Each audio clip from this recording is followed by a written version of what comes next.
All right, what is up, everybody? Eli, you there? Yep, I'm here. Hey, how's it going? All right, what's up? All right, I think we are good to go. So first up, we have Vendetta versus TVC. And the map that was chosen was Red Church. Let me get the block characters here. There we go.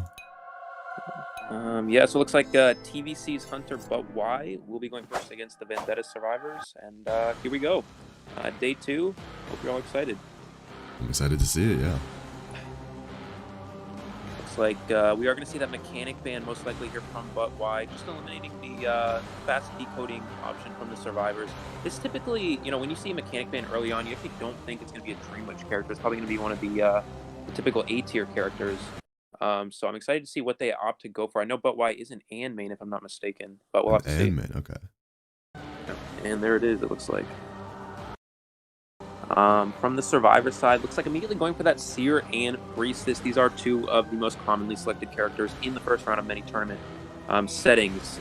Seer really does promote that early game rotation, being able to see the Hunter at the start of the match, and that Owl can really, buy time for the Survivors, can make every Survivor take an extra hit in the early game.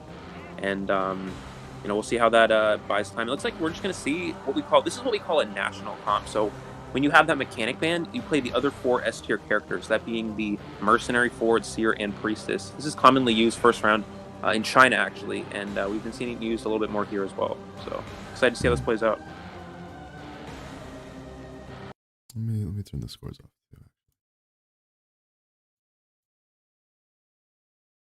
There we go. Now people can see the scores. Nice. It's got the scores too. All right, Brandon cool. and Eli, do you both want Boba? Yes, we do. Yes, we do. No way, the real doggy. Doggy the world, dude. Hey, what's up, Nim? How's it going, buddy? Yeah, I think we got Daza and Warden managing the chat, so should go a little bit more smooth today. Yeah, hopefully everything will be good. And looks like the characters are selected here. We are going to see, like we said, the 4 S tier, what we call national comp. It looks like Butt-Y going with that and first round. An's been picking up a lot of popularity in China as a round 2 character, but round 1 fairly uncommon. But from what I've been told, Butt-Y is a very strong disciple player, so I'm very excited to see gameplay from this Hunter in this round. I think they are one of the top disciples on NAEU. I'm pretty sure they're an S badge, and I think they've been very consistent with their AN usage over the past few seasons. So I'm excited to see them get to work on Red Church. Absolutely. The big thing I actually want to see is the talents and the trait from Ann. There's 2 different builds you can go about. Actually, there's quite a few, but in China, we see a lot of trump cards starting out with Blink and switching to Teleport. But here, a lot of the Anns opt to build up and down, and on smaller maps use Blink. But I'm interested to see if how this Hunter is gonna play that out. We'll see what happens. We are going to see this graveyard spawn, which means someone spawns middle broken, top broken, and 2 near the back gate area. One's going to rotate to Shack, and one immediately rotating towards his back gate Cypher. This is a little bit risky. It is the Mercenary, though, so this is not a great start for the Ann finding the Mercenary early. It looks like it is going to be teleport, so most likely going to build up, down. Oh, Mercenary running. The Mercenary runs directly into the Hunter.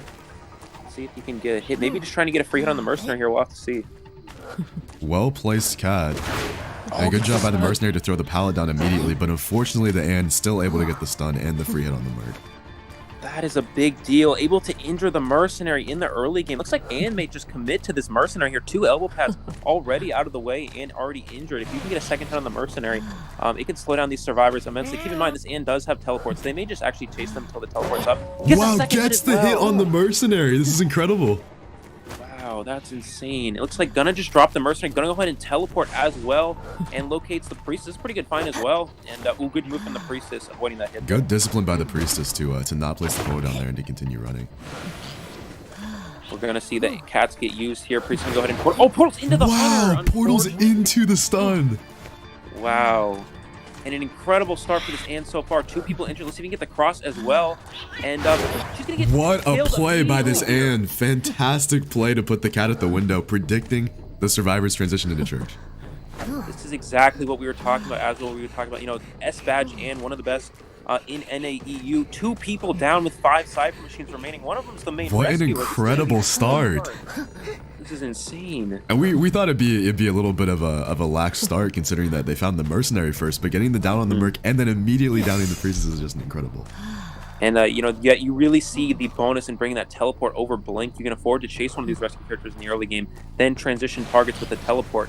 He sees that nobody's going for the rescue most likely. Let's see if he can harass the forward, potentially get the cat on him. Ooh, good dodge there, though. If he was able to get that cat, he could use that ability to cancel the decoding, but doesn't look like that's going to be the case here. Oh, no, wait, I think he still hit it. Did he? Yeah, I think he still hit it, so he's going to be unable to decode here. Forward, maybe we'll just go in for an after-half save. I think that's what we're going to see here. Definitely looks like it. The Merc is also transitioning over from around Church area, so the Merc could be coming in for the rescue as well, but we'll see. Keep in mind, Ann is a very strong camping hunter, and with a hunter of this caliber, this skill, this could be very difficult. So he can get the hit here. Misses that first one. Misses the second one, but he has to wait out the cats here. This is going to be very hard. And looks like he's just going to cancel the ability. Let's see if he can get the Terror Shock. No, able to make the rescue. Wow. Doesn't get the Terror Shock, but does hit the Priestess down. Looks like the forward's going to be coming over to harass, trying to save this priestess and buying some decoding time for the survivor team. Absolutely. Keep in mind, this isn't Anne, though. This is one of the hardest characters in the game to harass. They can simply put up those cats, put up that cross, and prevent the forward from actually going in for any sort of dashes here. You can even cancel the ability if they land the cat properly, and they're going to land the cat, most likely just going to cancel the forward's dash ability here, or not even going to do it at all. They don't even have to. If the forward goes for a stun, he'll just get stopped in his tracks. So we're going to see him be able to chair the priestess, eliminate them from the game early on. Oh, no! What a stun from the forward! Giving the priestess a second win, but unfortunately gets down yet again immediately. We'll see if the forward is going to be able to dodge these cats and still continue to harass. Absolutely. It's like he's just going to drop the cross in front of... Yeah, going to drop the cross well played by the Anne. Very well played. Yeah, it does have their teleport back online as well. So three cypher machines still remaining, 2 of them with progress. So this isn't too bad for the survivors, but if the Anne can get a quick down here, it could be very difficult for them to come back in this match. Looks like finding the Seer as well. This is a very good target. Not finding any of the rest. Oh, he can get the first hit. What a play by the Anne. Fantastic play. Nearly gets the second stun as well. Gets the follow-up hit as well. Double hit on the Seer immediately here. And this is exactly what we're talking about. If you can get a quick down here, the mercenaries already used their tide turner, so the only thing left for the survivors is that forward. And if the Anne can camp properly, or camp well here, it's going to be very hard for the survivors. And that's just a free down on the Seer. Not really anywhere for the Seer to transition to, especially with the cat. Absolutely. Going back to the decoding progress here, we have the forward cypher about 90% of the way down. They're going to be able to pop it there. Mercenary transitioning to middle. 50% decoding on that middle cypher machine. I mean, you really see why they call Anne a tie hunter, right? He's had such a strong start from this hunter, but it's really difficult still the cypher rush. Yeah, it's just really come back to hurt them here, unfortunately. Good usage of the cats to attempt to harass the ciphers, prevent a little bit of decoding progress, but we're going to see how this forward matches up against the Anne here, going in for the rescue. Almost full football still available for this forward. You saw the Anne able to cancel the mercenaries decoding for a few seconds there. Let's see if he can get the stun on the forward. There's the... Oh, stun! Does get the stun on the forward. Fantastic cap by the Anne, bringing it back towards the totem. And he's going to teleport. And the usage of the teleport to camp the chair. This is incredible. What a fantastic play. Okay, so what's going to happen here, if you're the survivor team, you could do 2 things. You could go for the save once the cypher machine is primed, but if you're the Anne and you can get this forward down before that cypher's primed, about 80% of the way done here, goes for the stun, gets the stun through the pallet. Great stun by the forward, but can he get the rescue in time? No, the Seer dies right before he can get the rescue. That's so unfortunate. Looking at the decoding the mercenary cypher, 90% of the way done here. This is looking like a 3-person elimination. You're going to be able to get the forward down here, most likely. They're going to be able to pop the cypher machine. And Dungeon is in the area, though, so you never know. Forward, not a lot of football left, though, so it's going to be very difficult for them to kite its full presence Anne here. Very, very nice pop from the mercenary there, giving the forward plenty of time to transition to a better kiting area. However, this Anne is going to be a monster to try to kite against, especially with limited football, so most likely it will be a 3-man elimination. Yeah, we're going to see that cat get used here. Transitioning towards the back gate. That's not the gate being opened, unfortunately. Good football to avoid that hit there, but let's see if we can get the stun. Doesn't look like maybe. And, yeah, there's the down Great on the mind forward. game by the disciple here to get that down on the forward. Looks like Mercenary's going to be able to make it out that wedding exit gate for the 1-person escape, but a 3-person elimination. This is a very strong start for TBC. Wow. And, yeah, good job from this hunter. Great job by the disciple there. I mean, going back to look at that match, just getting those free hits on the Mercenary early game really made the difference in the match. As you saw, you know, they were able to get 2 hits. You know, it's really hard to injure a Mercenary early game. They have 4 elbow pads. It really is. And that Anne just showing their skill, you know, able to dash on the Mercenary, stun them, get those free hits, and then teleport away, forcing the survivors to heal up, and getting a quick down on the Priestess. I mean, it was just incredible gameplay overall. It was. I was very, very impressed by the Anne's gameplay. That's not a hunter that in the past you've really seen to be used very commonly, but nowadays Anne is being used in lots of competitive gameplay. And but why just showed exactly why Disciple is becoming a much more of a popular pick. Absolutely. It was just fantastic gameplay. It was very satisfying to watch. For sure. We're going to get into the second round here. It is a 3-1 lead currently for TVC. We're going to have the Vendetta Hunter. I believe it is that one idiot going to be up against the TVC survivors. So in this situation, if you're TVC, you need at least 1 survivor out to tie this round. or if they could secure a tie in the tie for the survivors, they put them up 1-0. So we'll have to see how these survivors will go about this, playing against this hunter here. Yeah, so we're going to update the scores real quick and get the survivors and hunters set up for the next match, and we will catch you guys in a bit.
All right, and we are back.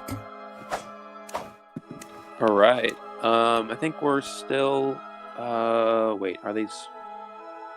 I don't know what they're doing. Should still be on Red Church. Yeah, we're gonna give the survivors and hunters time to ready up here. So,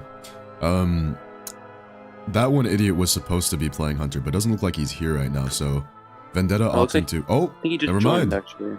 He just joined the lobby. All right, there we go. Finally, all right. Oh my god! All right. Well, idiot showed up, so we'll see what happens. Yeah. Yeah, again, so it was a 3-person elimination for the TVC Hunters. So these survivors just need a tie to win this round. I do know Idiot plays a lot of meta hunters, but not really like S-tier hunters. I think a lot of like A-tier hunters, if I'm not mistaken. Idiot is kind of like a jack of all trades. I know this dude personally, and he can play a whole slew of different hunters. So in terms of a tournament setting, I think one of his most potent qualities is the fact that he's going to be very unpredictable in terms of what he plays. He could play Disciple, he could play Violinist, he could play, with just whatever hunter you want to pull out there, Axe Boy, or whoever. He can play them all. So we'll see what he does. Absolutely. In the past, I've known him, from what I've seen at least, he's opted to go for that Axe Boy first round more often than not. Especially in a situation. He does like Axe Boy, yeah. Yeah, especially in a situation where you need a 3-person elimination. A hunter like Anne and Violinist are more tie hunters. Axe Boy is kind of a tie hunter as well. It has a lot more win potential than those other hunters. So we'll see what he has to go for here. Dream Witch. Wait a minute. Interesting. That one idiot playing Dream Witch? Excuse me? I've never seen that before. Has he been practicing? Has he been cooking with Dream Witch?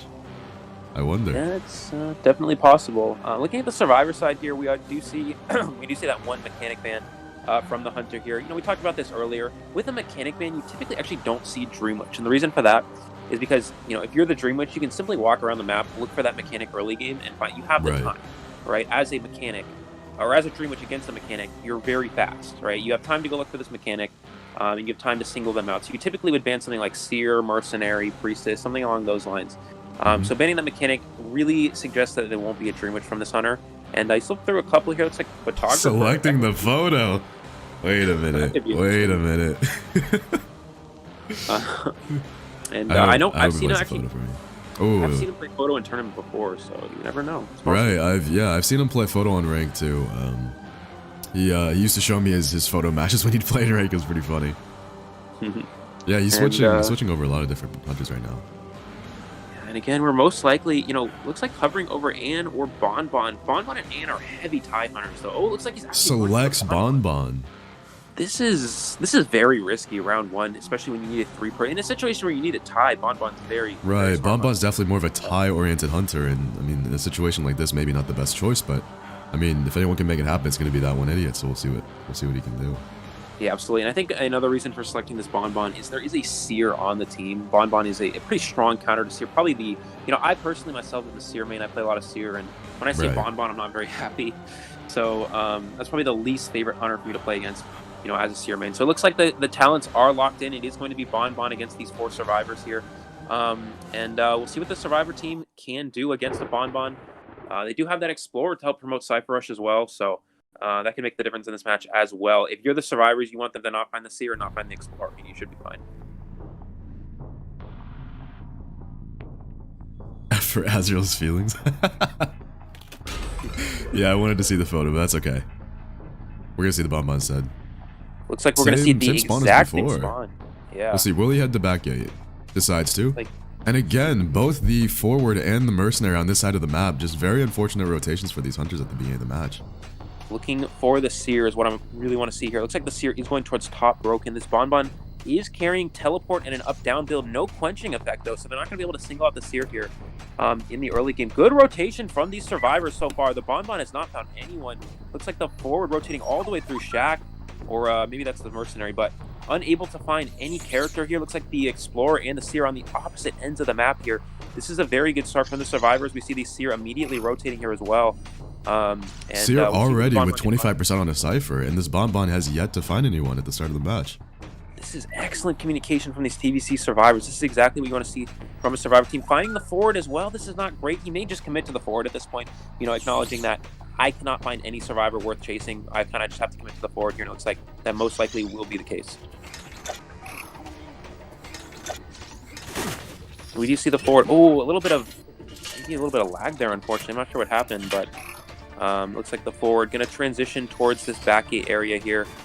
Trying to get away from this Bonbon. Still full football available. Expect them to use it here just to transition. They're going to use it, transitioning all the way towards this graveyard, or trying to get to graveyard at least. And keep in mind, still Seer Owl available. Let's see what the survivor's off to do. Oh, he's going to teleport. Ooh, opts to teleport and finds the Explorer. Very good find here.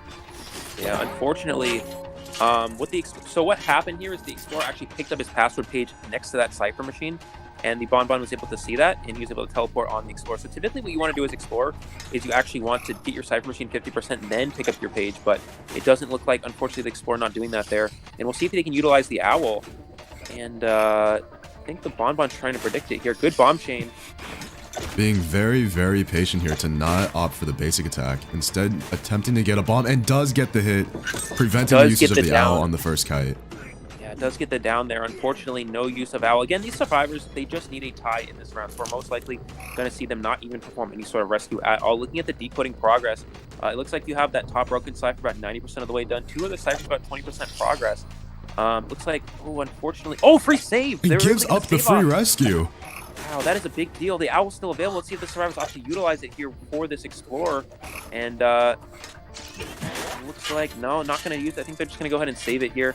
Mercenary... Well played to get the basic attack there by the bomb. And actually, this is such a big deal because what happens here is the Mercenary was able to pick up that Explorer's password page. And that's... Oh, wow, you're right. Survivors. Going to chair him at the same chair here. It looks like Seer able to pop that Cypher machine there. They still have it wasn't top broken, it was Graveyard with a lot of progress. They had bottom broken and top broken about 50% of the way done as well. So, and a password page available. The survivors in a pretty good position to tie. I expect them not to rescue here though. Yeah, I do think they're going to mainly prioritize on decoding just because of the nature of the tourney. They don't really need to be going for a 3-man here or to risk a dangerous rescue against a full presence Bonbon. So instead opting to decode and get those ciphers rushed as fast as possible may be the best option for them. Absolutely. If you're the survivors here, you really just want them to avoid finding the Seer. The forward still half a football available to kite with. He's going to teleport. Oh, he found the Seer though. That's a pretty big deal here for the Hunter rather. The Seer's still an Owl available, but again, against the Bonbon, does have Owl, yeah. Use that Owl there. Let's see if he can get the Bonbon. Uses the Owl early. Oh, he's able to get it off there. Good job by the Bonbon to be able to chip away the Seer's Owl, enabling him to get a free hit. We're gonna see. Oh, excellent! Good bomb jukes dodge. by the Seer. Hit there. Those were, he kind of trapped them in with the bombs there, able to avoid every single bomb there. That was an incredible job from the Seer. That is not easy to do as a survivor. When you trap the Bonbon traps you with those bombs there, it can be very difficult. He hasn't gotten hit by a single bomb so far, besides that Seer one. So this is a pretty good job so far. There's the first hit. Let's see if the Bonbon can get the down. He's able to get gets the down. Well played. Going back to the decoding progress here, it looks like two Cypher machines about, looks like 20% and 50% of the way done here. Unfortunately, though, the Seer is getting chaired on one of those Cypher machines that has progress, so this is going to force the survivors to do a new one here. Looks like Mercenary doing that Church Cypher. That Cypher is about 60% of the way done. Forward starting a new one. And Forward's just starting a new Cypher. Yeah, if you're the survivor team here, I would expect them to go for an after-half rescue if they're trying to go for that tie, but they may just go for a one-person escape. But it looks like Mercenary going in for a save before half. This is very risky because if you get stuffed here, you will lose this game. The whole match has changed.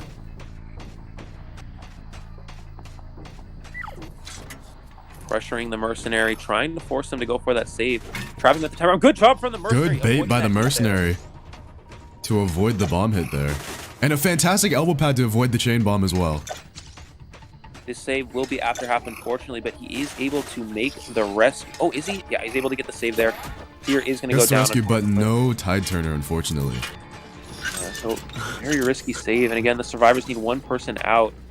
And that after half save is really going to hurt them here. He's going to teleport on the forward, still half a football available. But let's see if he opts to use it. Good bomb usage by the Bonbon here to trap the forward and does get the down.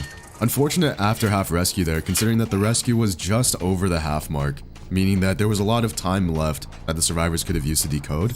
And it just wasn't possible for them. And then the Bonbon being able to have teleport allows them to instantaneously provide map pressure onto the forward and get him down here. So we'll see what this Mercenary is able to do, but it's not looking too good for the survivor team here.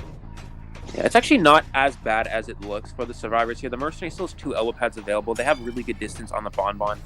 Mercenaries are very hard to kill when you're a Bonbon because the Mercenary can constantly transition kite away from these bombs here.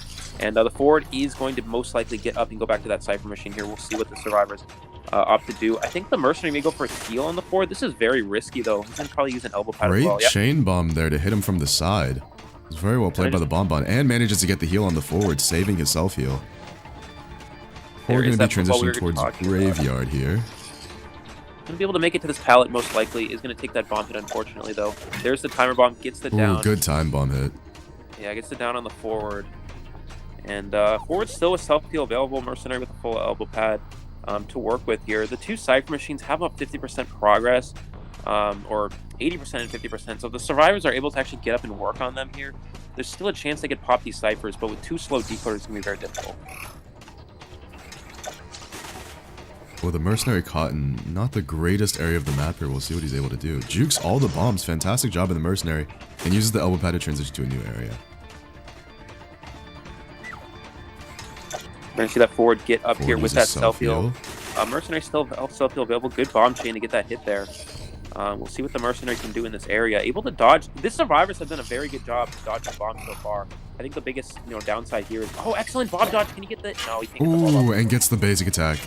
Good job by the Hunter to time that before the Mercenary was able to vault the pallet.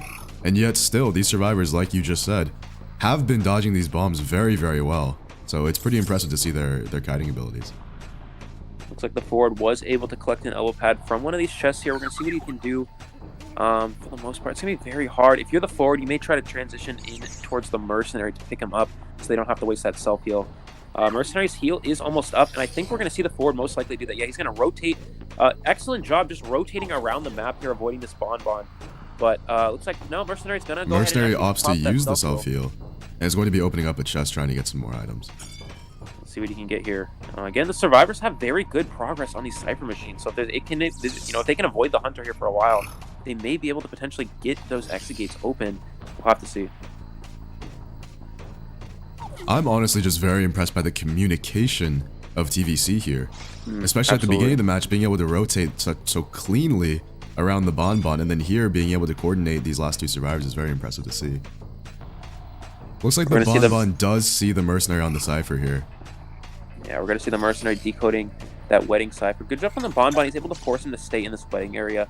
Still does have an elbow pad available. If you're the Mercenary, you want to just die as far away as you can from these, from the Cypher machine here. We'll see what the forward can do here. It looks like that Church Cypher about 80% of the way done. If the survivors are able to pop these Cyphers, like we said, they could still be... Oh, no! Oh, the elbow pad going nowhere, and unfortunately the Mercenary gets hit by a basic attack from the Bonbon. Very unfortunate, and an immediate teleport to Church Cypher to make sure this forward can't finish. Yeah, this is going to be it. The Mercenary, no self-heal available. All he has to do is knock down this forward. This will be the 4-person elimination. There's no way TVC can come back. Unfortunately, the Mercenary... The Mercenary is near the hatch, though. Yeah, he is, but if you're the... he may just share the... Idiot's far too smart. Yeah, going back to the Mercenary. Yeah, unfortunately, what needed to happen there for the survivors is the forward needed to pop that Cypher before the Mercenary was able to go down. So the so the Bonbon couldn't teleport on him there. And I think what really made the difference in that match there was that Explorer getting found in that early game. Unfortunately, the Explorer, opting to pop that password page or pick it up earlier before the Cypher machine was finished. What you really want to do as Explorer is pick up the password page after you pop that first Cypher, so the Hunter can't teleport on you.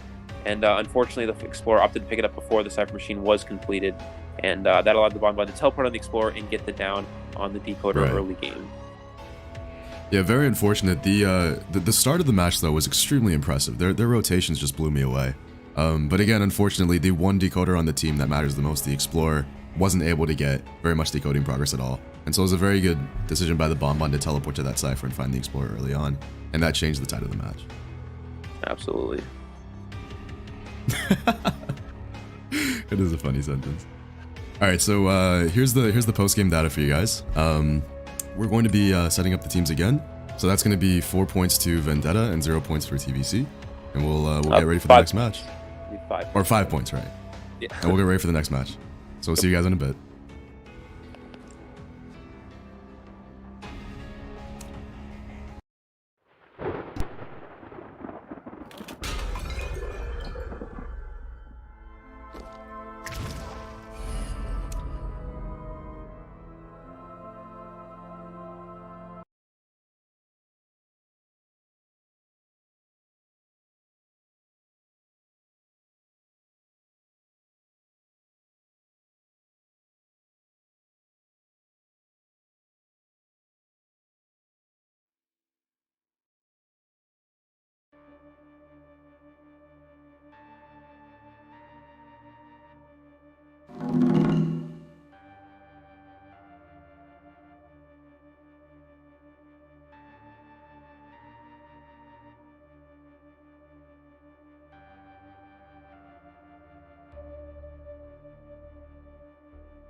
Alright, y'all, and we are back.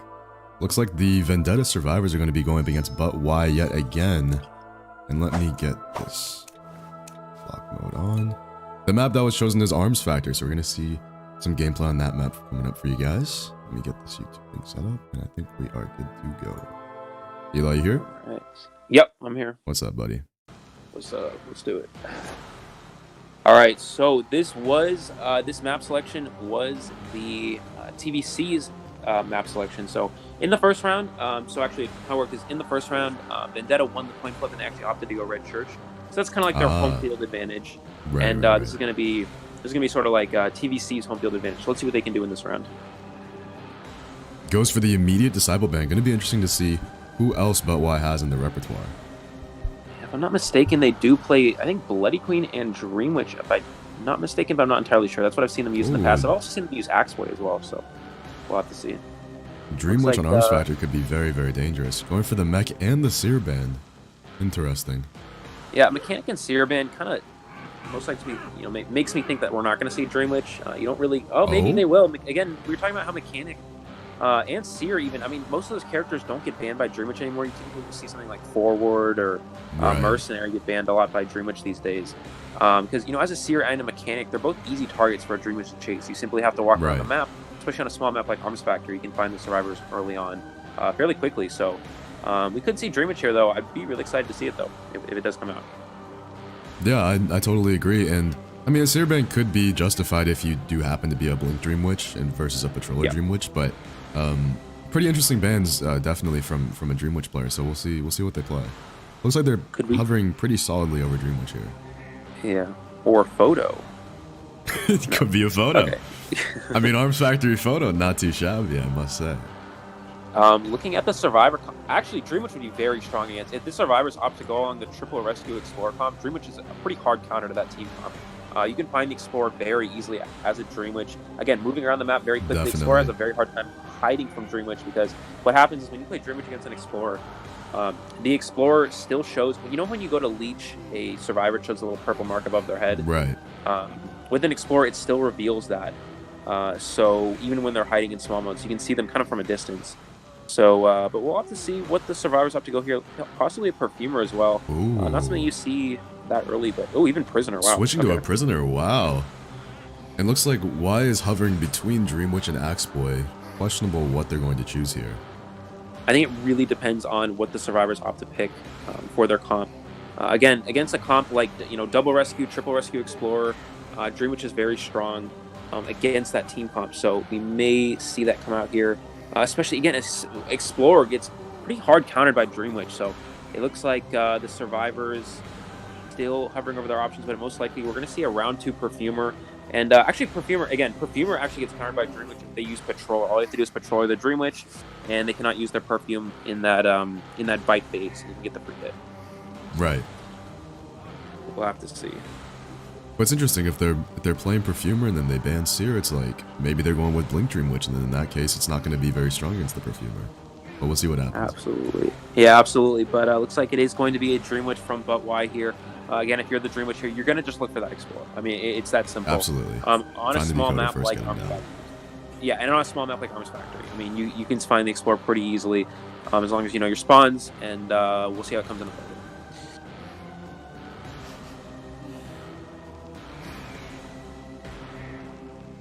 Looks like just waiting on the final character talents here. But again, I'm interested to see why they opted to go Perfumer round 2. I guess they were expecting the Dream Witch. I mean, and with the Seer Band, Blink again would be the most likely option. So Perfumer is a lot stronger against the Blink Dream Witch than a Patroller Dream Witch. So Could be just a could reaction be to the bans there. yeah, absolutely. They had an option to go Gravekeeper, but I think you know, again, they were hovering over that triple Rescue Explorer comp, and that would be very strong against something like Axe Boy, something like you know, something like Sculptor or Bon possibly. But Right. I think they realized that Dream Witch was an option for this hunter, and they didn't want to put themselves, you know, too far out of it, because a comp like that against a Dream Witch is very weak. Exactly. All right, y'all, let's get into it. Dream Witch on Arms Factory. We all love to see it.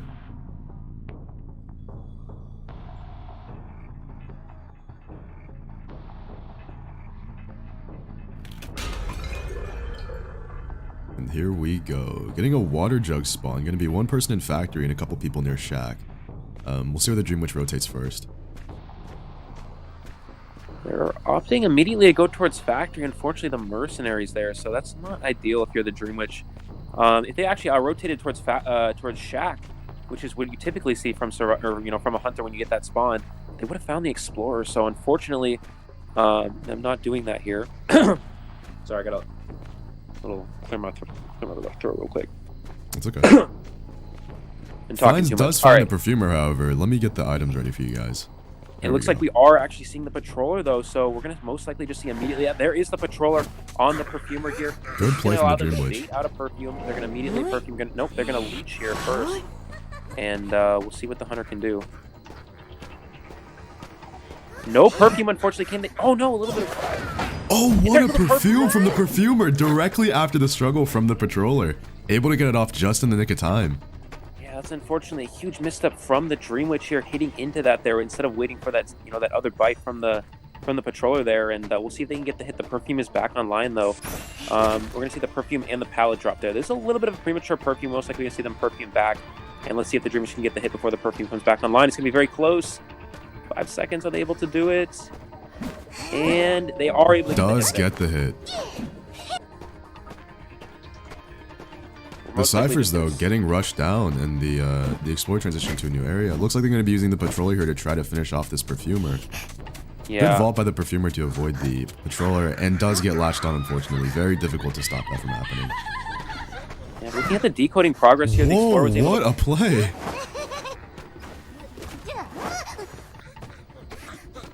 We are going to see... Oh, and does get the Terror Shock as well, adding another extra hit of presence onto the Dream bar. Yeah, we are going to see 3 Cypher machines pop, though, unfortunately. The Mercenary popping there is there. The forward Cypher about 95% of the way done. Oh, but we'll see if they can get them to basement. If they can, though, this could be very strong. Dream Witch is pretty good in basement. You can drop that Spawn Follower in the basement to camp the bottom chair, and you can have the Leech camp the top of the stairs. So, does get the Perfumer chair in basement. Wow. And we may see the Survivors just opt not to save whatsoever here. Looking at the Dream Witch here, they're going to go ahead and probably leech this Mercenary. Yeah, it looks like they're going to leech them, drop the Spawn on that middle Cypher to prevent any sort of decoding. We'll see if they can get the hit before the Mercenary can make it to basement, though. And good elbow pad there. Let's see if he can get the hit at the top of the stairs. It's going to be important for them to do so. And they are able to get it. Ooh, does get the hit. They can get the double hit on this Mercenary. Good patience by the Dream Witch here to not swing, and does get the hit on the Merc. Good basement camping from this Dream Witch, showing why basement is so strong with this character. Now can they get the hit on the Perfumer? Yeah, and not only that, unfortunately for the Mercenary, they did have a leech. Oh no, looks like they're gonna pallet stun the leech. It's gonna buy a little bit of time. Unfortunately, the Mercenary was leech though, so wherever the Mercenary goes down, that leech will be able to chair the Mercenary. So you can get a double chair on these Survivors. But expect them to switch to Blink here and get the down on the Perfumer, most likely. Let's see, the Perfumer transitioning back towards the original area where they were kiting, and there we see the trait switch, immediately switching to Blink to get this Perfumer down. And was the Perfumer saved after half, Eli? No, they were saved before, luckily. Okay. The Survivors here, it looks like. Yeah, we're going to be able to see a double chair, though. So we're going to see the Explorer most likely just use these password pages to pop this Cypher machine. And there it is. Yeah, so looking at the decoding progress, the forward Cypher, I think, is about 70% of the way done. But it's going to be very difficult. They can share both of these characters here. Perfumer getting shared first in basement, as long as nobody struggles. Yeah, there's the chair in basement. And the Mercenary will most likely, get shared as well. Excellent control from the Dream Witch. Able to share both at one time. That's very impressive.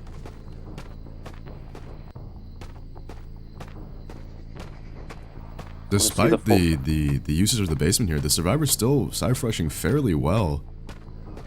We'll see if they're able to get this rescue on the perfumer. Does get the rescue on the perfumer while the Dream Witch has the spoiler up top. Gets the fall hit. Recovery. Very well played, and gets the double hit on the forward as well. Double hit on the forward. The Explorer's on the prime Cypher, but they have to actually go save. Oh, forward got a stun, though. Does get the blink hit, but they're going to pop the Cypher machine. Wow. Everybody's up and running here. The only downside for the survivors is they have two leeches in play. So the Dream Witch is going to have pretty good control in the late game here. If you're the Dream Witch, you need to try to secure a tie if possible. This is still a tie position for this Dream Witch. Two leeches in play. It's going to be hard for both these survivors to open up the exit gates. You can tunnel both this Mercenary and the Perfumer. We're going to see the Perfumer get blinked for the down. Great blink by the Dream Witch. Most likely going to see the Mercenary actually go for Dungeon here. Both survivors can get out the exit gate. Perfumer is going to be shared, is dead on chair. But it looks like, no, looking for the Mercenary. Oh, I think they're going to go for the gate. They still have two elbow pads available. They can take a hit. And this is most likely going to be a 3. Yeah, it's most likely going to be a 3 escape for these survivors here.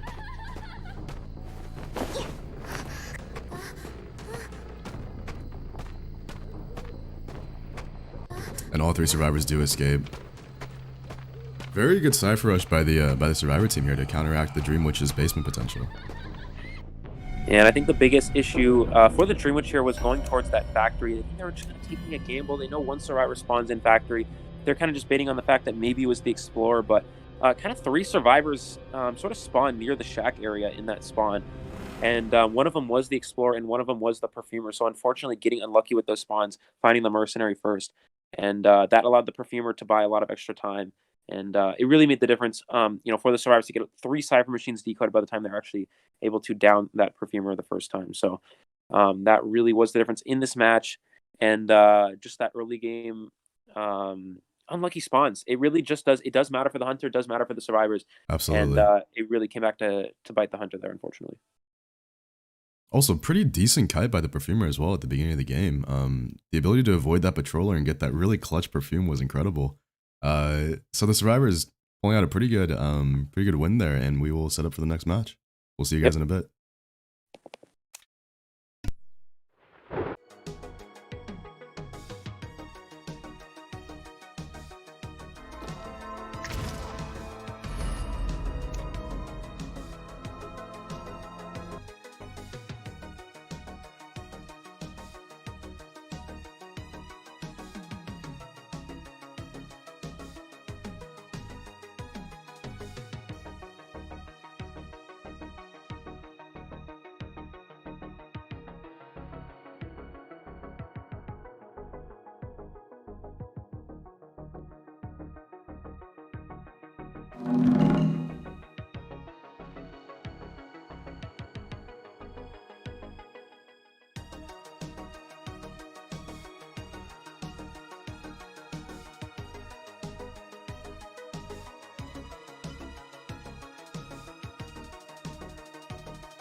right, and we are ready to go for the 4th match between these teams.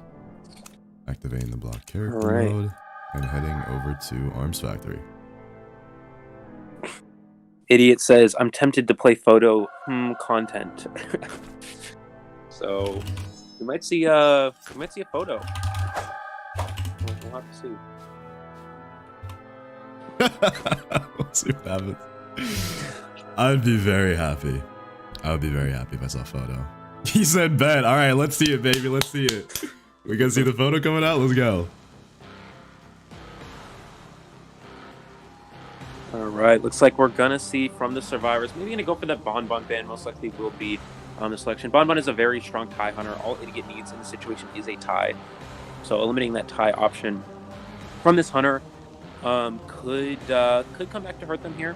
We're gonna see. Looks like that is that Bonbon ban from TVC here. Again, TVC it's needs gonna be a photo.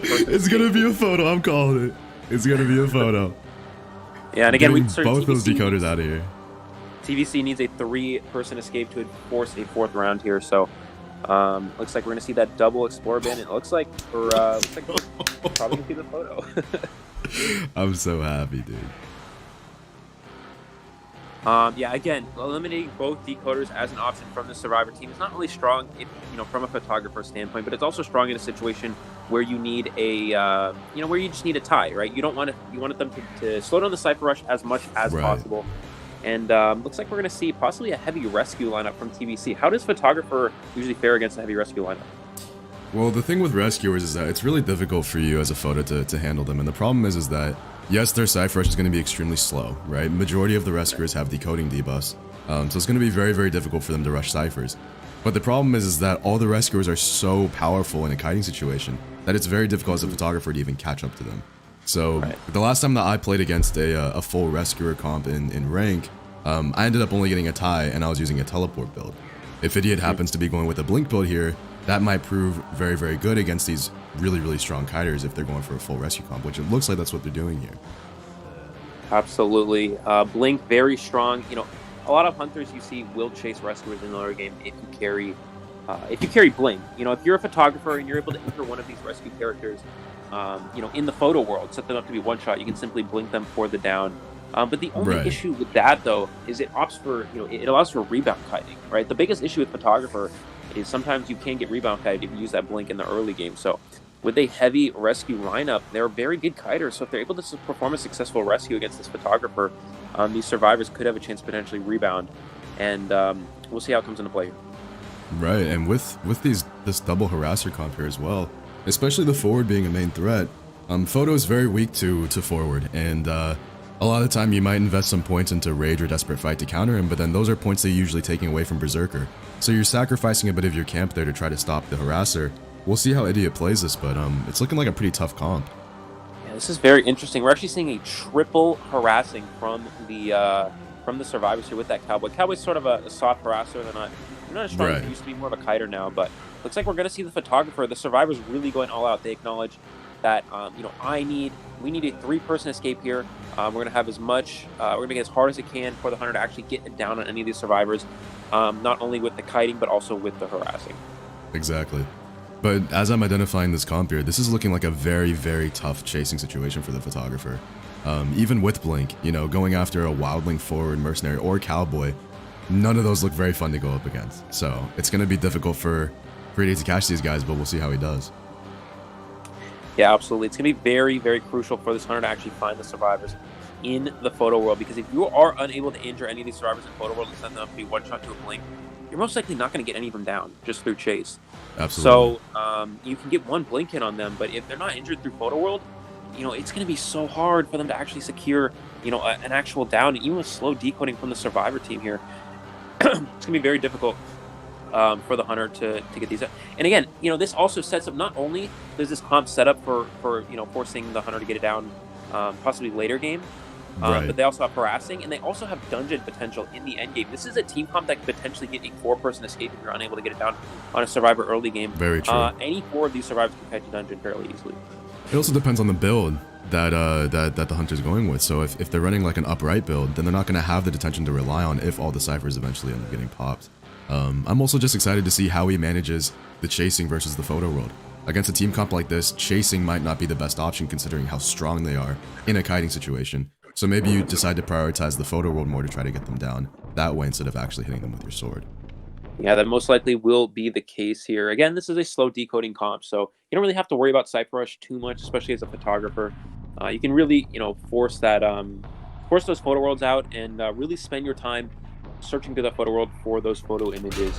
It's going to really come down to how well these survivors can hide in the early game. So from here, the best camera to take a picture with is directly behind this wall and rotating immediately towards factory.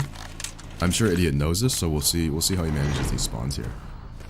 Yeah, that's a very good. That's actually a very good camera spawn, I believe, if you're talking about, right? It is a pretty solid spawn, yeah. Looks like he's going to be rotating immediately towards factory. I assume he does know the spawns here, but opting instead to not approach from the photo world. Interesting choice here. Okay, so this is, I want to point this out. Look what the Cowboy's doing. He is lassoing the Wildlings photo image, and he's going to carry it away so this hunter cannot get them in the photo world. That is a very intelligent play from the Cowboy. And this is going to make it very difficult on this hunter. He's going to go ahead and drop the image back where near the hunter spawn, so he's most likely not going to head back to that area. And the boar stays behind, which is confusing the hunter here, because usually when you see a boar in the photo world, that indicates that the Wildlings clone must be in the area. Unfortunately, also sees the red dot in the top left corner of the screen. Did he see the dot? Will he be able to get the hit on this clone? Doesn't look like he noticed the mercenary crouching behind the pallet there. This is an incredible start from the start. survivors. Yeah, no, this is insane. They're not able to find any of these survivors in the early game. We were talking about this. The hunter has to find these clones in the photo world if they want to have a chance at getting downs on these survivors, and unable to find any of them here. He's gonna have a very difficult time actually chasing and downing any of these these survivors here. Great decision by the photographer to walk through the pallet there, disrespecting it and getting the free hit on the mercenary, which is a very lucrative hit for them. He needs that presence desperately. The question now will be, oh, misses the blink. That is game changing. Oh no. Wow. No. Now the mercenary can just simply go off with these 4 elbow pads, no blink available anymore to get the down on this mercenary. As long as he utilizes all these elbow pads here, it's going to be so hard to actually get him down. And very true. See, oh, can you get the hit here though? No, able to dodge it there. We'll see if he uses another elbow pad to transition. There it is. Good elbow pad by the mercenary. Yeah, we're gonna see. No, he did waste a few resources from the mercenary here, and we'll see if he's able to get the hit on the merc clone. Decides to, yes, obviously a good choice. So he gets that first ability, which is just good in terms of building up his presence. But I mean, now there's nobody injured, right? Right. So who exactly is he going to chase? Like, all of these guys are very dangerous in a chasing situation. So is there a specific reason for him not sharing the mercenary here? I think he wants to leave the mercenary damaged. Oh, very good prediction from the photographer. Getting the hit on the forward. Incredible prediction. Wow. And he's going to be able to get his full card trick here by hitting the clone. I think the reason why he didn't down the mercenary is because he wants to leave him unhealable. He wants to leave him very, very damaged. And downing the clone is just going to stack up more damage. And he also doesn't want to waste time chairing the merc if he's already damaged. He wants to apply pressure on other clones as well. So opting to go instead for the forward, for example, is going to apply pressure on 2 different survivors instead of just increasing pressure on 1. Absolutely. It looks like the survivors were able to pop the Cypher Machine. Can he get the hit on the Cowboy? Should be able to get the hit for sure. For sure. Yep. Oh, wow. That's a very good turning point for this photographer here. They were able to pop 1 Cypher Machine after you saw a very slow start from the survivors here. And it looks like they're actually opting to heal up, which is interesting, considering that healing here. Oh, good job from the Cowboy, able to avoid that here. Gets the speed boost. Gets the last one over the photo. Can he avoid the hit? Wow. Oh my god. Narrowly avoids the hit. That is incredible. That was incredible. Wow. Good job by this photographer to not... Very good patience by the photographer there. So the Cowboy had already used the pallet speed boost, and so instead of going and opting to break the pallet, which would allow the Cowboy to transition, he used the pallet to mind game. It was a very, very smart choice there. And his camera's going to be up in 7 seconds, so we'll see what he can do. Looks like the survivors not opting to heal up all the way. I think they're going to heal up to about 99% here. I'm not actually sure how the math works on that. I have to think about that. But looks like we're going to see the Wildling transition in for this first rescue. He's going to take a hit from a distance. That's risky. Can he get the blink online? Does have the blink up in 2 seconds here. Can he make the rescue in time? There's the blink and gets the down. What a blink! And the failed stun by the forward, getting the double stuff on the rescue by the photographer, changing this entire match around.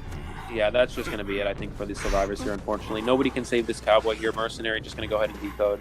Wow. And he's going to be able to chair 2 survivors here. It was such a strong position for the survivors, and all of a sudden just falling out of favor with two unfortunate missteps there going for that rescue, and looks like he's going to share the forward most likely here, realizing nobody can make the save in Notice time. how he decided not to share the wildling there, because he knew that it was more important to prioritize the camera. Very smart decision by the photographer, because even if the wildling is able to self-heal, this prevents the forward from being able to self-heal and maybe get that clutch rescue off on the cowboy. Now he can just camp their clones, and there's nothing that they can really do.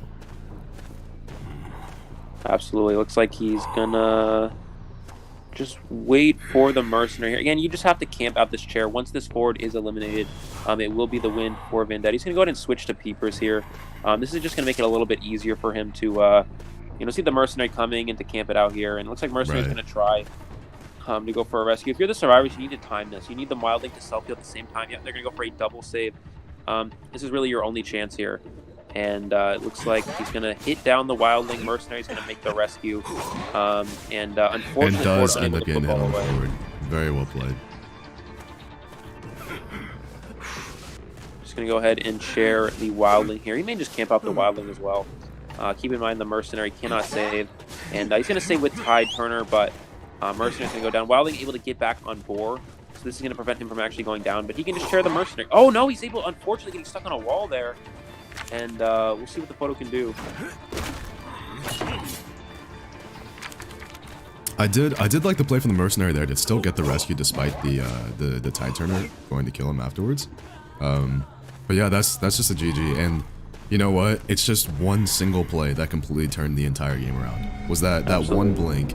The fact that his blink was able to come up in that last 3 seconds before the wildling was able to get the rescue is just a it's just good timing, and it's not something that the survivors can really control. Yeah, absolutely. I mean, you really saw, again, we're talking about the early game. The survivors did an incredible job hiding in the early game. Not only were they able to hide, the cowboy lassoing that wildling, leaving the boar behind, so it made the photos spend a lot of time looking for the wildling in that area, and he wasn't even there. And, it made it so that he didn't have enough time to actually find any other survivors in that first photo world. And it looked so favorable for the survivors at that point. But unfortunately, that one photo world, getting 3 people injured during that time. Exactly. And additionally being able to stuff 2 rescues because of that photo world damage, it really, shifted the tides into the photo's favor there, and was able to secure the 4-person elimination. I mean, I'm still sitting here trying to process how the hell Idiot won with 4 survivors remaining, considering he found 0 clones and then also missed an entire blink. Like, I am still trying to process how this ended up like this. Yeah. I think the main turning points of that match was the fact that, just like you said, he was able to hit those 3 clones and get the hit on the cowboy at the very last second. And I think the survivors were focusing more on healing over decoding, which is why the ciphers weren't being rushed very quickly, which is usually the best way to stop a photographer. And then when he was near the cowboy, instead of breaking the pallet and continuing to chase the cowboy, he decided to mind game at the pallet and use his card trick to keep him centered in one area, which is a very, very smart idea. And then the stuffs on the rescues and the forward stun and all that stuff, I mean, the rest is history, right? So very, very. And not only that, is, we were talking about the slow decoding from a heavy rescuer comm. Right. So the photo world plus slow decoding, it just slows down the cipher rush so much. So if you're able to have like one good photo world where you kind of just pop off, the cipher progress is gonna be very slow, and we were able to see that there with the 4 cipher machines remaining. Exactly. If the survivors continued up with a strong hiding in the photo world, strong hiding, then maybe it could work in their favor. But that one photo world and that one camp there at the end, it really came back to hurt them. And an excellent job from both teams, but that will be the win for Vendetta. Right, congratulations to Vendetta for the win, and GG's to TVC putting up a really great fight. And those are some very fun matches to watch. So we're gonna take a little break here and set up for the next matches. GG's to everyone, and we'll see you guys in a bit.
Alright, looks like the survivors and hunters are ready to go. So now coming up we have Sus going up against CCC for our next matchup here today. Eli, you here, buddy? Yep, I'm here. Alright, there we go. What were you saying about Carmel? Do I need to move somebody? Just need to remove them from just kick them from the spectators. Okay, no worries. There we go. Yeah. So the yeah, map so is this is Moonlit. gonna be very exciting. Actually, the hunter for CCC, Fafa, is the I believe was the first hunter for about a week last week. They were the first hunter in NAU. I think they're currently second hunter. So we're gonna see some very high level gameplay here. And I know the Celeste team is a very strong Survivor team as well. So this is gonna be a very exciting matchup for sure. Yeah, we got some intense competition going on here. Let's see, going for the like- Seer ban immediately. Interesting pick, but very justified for a lot of different hunters out there. Yeah, absolutely. Especially on a large map like Moonlit River Park, you really want to, kind of discourage that early game rotation from survivors. If you don't have that Seer, you don't know where the hunter. Well, you know where the hunter spawns with P-spawn, but you don't know where they're going. So it's a lot harder. It's a lot harder to rotate a hunter, and you really don't. As a hunter, you don't want to get rotated on a big map. It's just that simple. Right. So we're going to see the Seer get eliminated here, and we'll see what the survivors have to go for. Also, it's very important to eliminate that resource of the owl. I mean, that owl is just so potent, especially on a first kite, which just allows people to get their ciphers done really quickly and promote that really good cipher rush. So, especially on a big map, if you're not playing a character with a lot of map pressure, it's going to be difficult to manage all the ciphers at once. So, getting that Seer owl out of there is very important. Absolutely. It looks like from the survivor side here, we're going to see no Mercenary so far from the survivors. Mercenary is that best rescue character in the game currently. So if they opt to not go for it here, that's going to be very surprising. Possibly in Bomber. No, it looks like we're going to see... but does eventually switch to Mercenary. Yeah, it looks like we're going to see a triple rescue Priestess comp. This is very strong against a non-Dream Witch hunter. It's not quite as strong against Dream Witch because... it can be effective, especially on a large map, but as far as I know, Fafa doesn't play Dream Witch. I think they're more of I think they're known for their Soul Weaver, actually, if I'm not mistaken. So Soul Weaver, interesting. Wow. This could be an interesting comp against the Soul Weaver. You really kind of you only really have a couple options. Let's say Soul Weaver, you can chase it forward, you can chase a Gravekeeper, and you can chase a Priestess. It's not bad, but none of them are real great chase options. So you saw this kind of in the last match with the TVC survivors. They had 4 really good kiters, and we're going to see that here again from the Sus survivors. and on a different map, against a different hunter, but we'll see how it comes into play. Right, I'm pretty excited to see Moonlit. Moonlit's one of my favorite maps in the game just because it's such bright open space and it's a really dynamic map, so we'll see how these survivors and hunters are able to manage it. And still, we don't know who the hunter's playing, so it's just kind of up in the air right now. Yeah, I do know Fafa can play quite a few different hunters. You know, you don't get the top hunter only being able to. I mean, you have to have the potential to play a bunch of other hunters if you want to be the first or second hunter in any EU server. And Fafa, you know, is known to be one of the best hunters on the entire server. So it looks like we're going to see the Soul Weaver, though. Seeing the Soul Weaver, just like you called it. And yeah, Survivor are locked in here, just selecting their final talents. You're the Soul Weaver here. I mean, it's really tough, but who would you really want to chase? Would you chase Gravekeeper or Priestess? I mean, it's hard to say. It is very tough. I mean, not only is having three rescuers extremely strong for kiting, but also Priestess on this map is just absolutely overpowered, you know what I mean? So yeah. Their comp is very, very strong for this specific map that they're playing on. And we'll see how the Soul Weaver is able to manage it. I'm not really sure who you would chase here. Yeah, and it really comes down to the trait selected by Fafa here. You would go Blink. Blink's not bad for getting down a rescue character early game. However, if you don't carry Blink and you get rotated, you don't have that teleport. Or if you do carry Blink, you don't have teleport as an option, you get rotated. Right. It can really come back to hurt you, especially as a Priestess. If they set up a World Portal in the early game or an Ultra Long Portal, you find the Priestess, they go through the portal, they're gone. And you have to rotate all the way around the map to actually find something you actually want to chase. So it's gonna be very interesting to see how these survivors are able to fare against this Soul Weaver. Absolutely. It's just a matter of, do you prefer chase or do you prefer map pressure? And which one do you want to sacrifice for the other? So getting into it, looks like the Soul Weaver is spawning near God Kiting near second story building. And we'll see which way they rotate. Heading immediately towards first stop, where it looks like they're going to find the forward first. A pretty unfortunate find at the beginning of the match. Yeah, and again, it's not too bad for a Soul Weaver. Oh, wait, can he find the Priestess, though? Looks like he caught the trail of the Mercenary, but I don't know if he saw the Priestess, unfortunately. It looks like, no. He does find he will find the Priestess. He found the portal. Yeah, just a matter of being able to see where she went. And currently, there are 3 survivors not decoded. Wow. So while they might have been rotating, this Soul Weaver has currently pressured 3 different survivors, and it's been about 10 seconds into the match, and none of them can really decode other than the forward, and that's the slowest decoder. So the fact that you found the Priestess this early, 2 portals already gone for the Priestess, this is looking like pretty good, favorable, you know, pretty fortunate start for this Soul Weaver, yeah. And the fact that 3 different survivors on the team were all in one specific area just allowed for the presence of the Soul Weaver, and gets the hit on the Priestess before she can fall. Incredible job. Very well played. Excellent to use the usage webs to of improve their webs, speed. Too. Yeah, excellent usage of the webs catching up there. You saw the Spider conserving those webs in the early game, and they're able to kind of just drop them all at once with that free hit on the Priestess and see what they can do in this Godkite area, though. Does look like they're running a teleport build, just opting instead to go for that map pressure over the blink. So we'll see how this Priest is able to kite in God kiting. Still 80 webs available, no portals for this survivor here. Let's see what they can do. They can kind of just drop all the webs here. You see the Priestess kind of kiting in areas where they can't really use webs. And that's a pretty smart job from this survivor here. Oh, he's got all the webs. I think they're going to be able to get the down on the Priestess here. He's kind of just zooming. There's nothing you can do. And there is the down on the Priestess. Cypher machine decoding progress. Pretty good Cypher progress so far for the survivors, but it's actually not too good. Because there are 3 slow decoders. It's going to be very hard for the survivors. Oh, can you get the basement? And opting to put the Priestess in basement. What a play. I know for me, when I'm playing Hunter in ranked matches, if I can get the Priestess in basement, that's a happy day for me. Yeah, absolutely. Yeah, just able to find the Priestess early game there. They're most likely not going to rescue at all. I think the Hunter acknowledges this. You see the forward may transition in for a save. Eating that web. Got the hit on the Mercenary. What a snipe by the Soul Weaver there. Very well played. I didn't even realize that. That is incredible. That was such a good snipe. Wow. I feel like I'm watching an FPS. What is this? It looks like they're not going to go for a rescue here. The Soul Weaver acknowledges. What a snipe by the Soul Weaver. All he has to do is wait for this web to come back online. He's going to go ahead and hit him here. They're not even saving the Soul Weaver. Incredible game sense, acknowledging that they're not going to go for a rescue. Chasing this forward early here. He's going to use this football, but all he has to do is web to catch up to them. This is exactly what we're talking about with... Oh, no, he's going to teleport back, it looks like. Yeah, it looks like he saw the wanted order on the Mercenary, and he went back to prevent that rescue. So good job for the Mercenary pressuring that and baiting out teleport. Those were two incredible web shots there, just applying so much pressure to the survivors. Nearly gets the third. We're going to see the Soul Weaver continue after the Mercenary. Still 4 elbow pads available, so you don't really want to spend a lot of time in this Mercenary, but let's see if we can get the web shot here. Oh, excellent! Hits the web shot! Oh my god! Oh. I'm actually not sure. Did they change that about Spider? If you get 2 web shots, you can do back-to-back and get full presence. Can you still do that?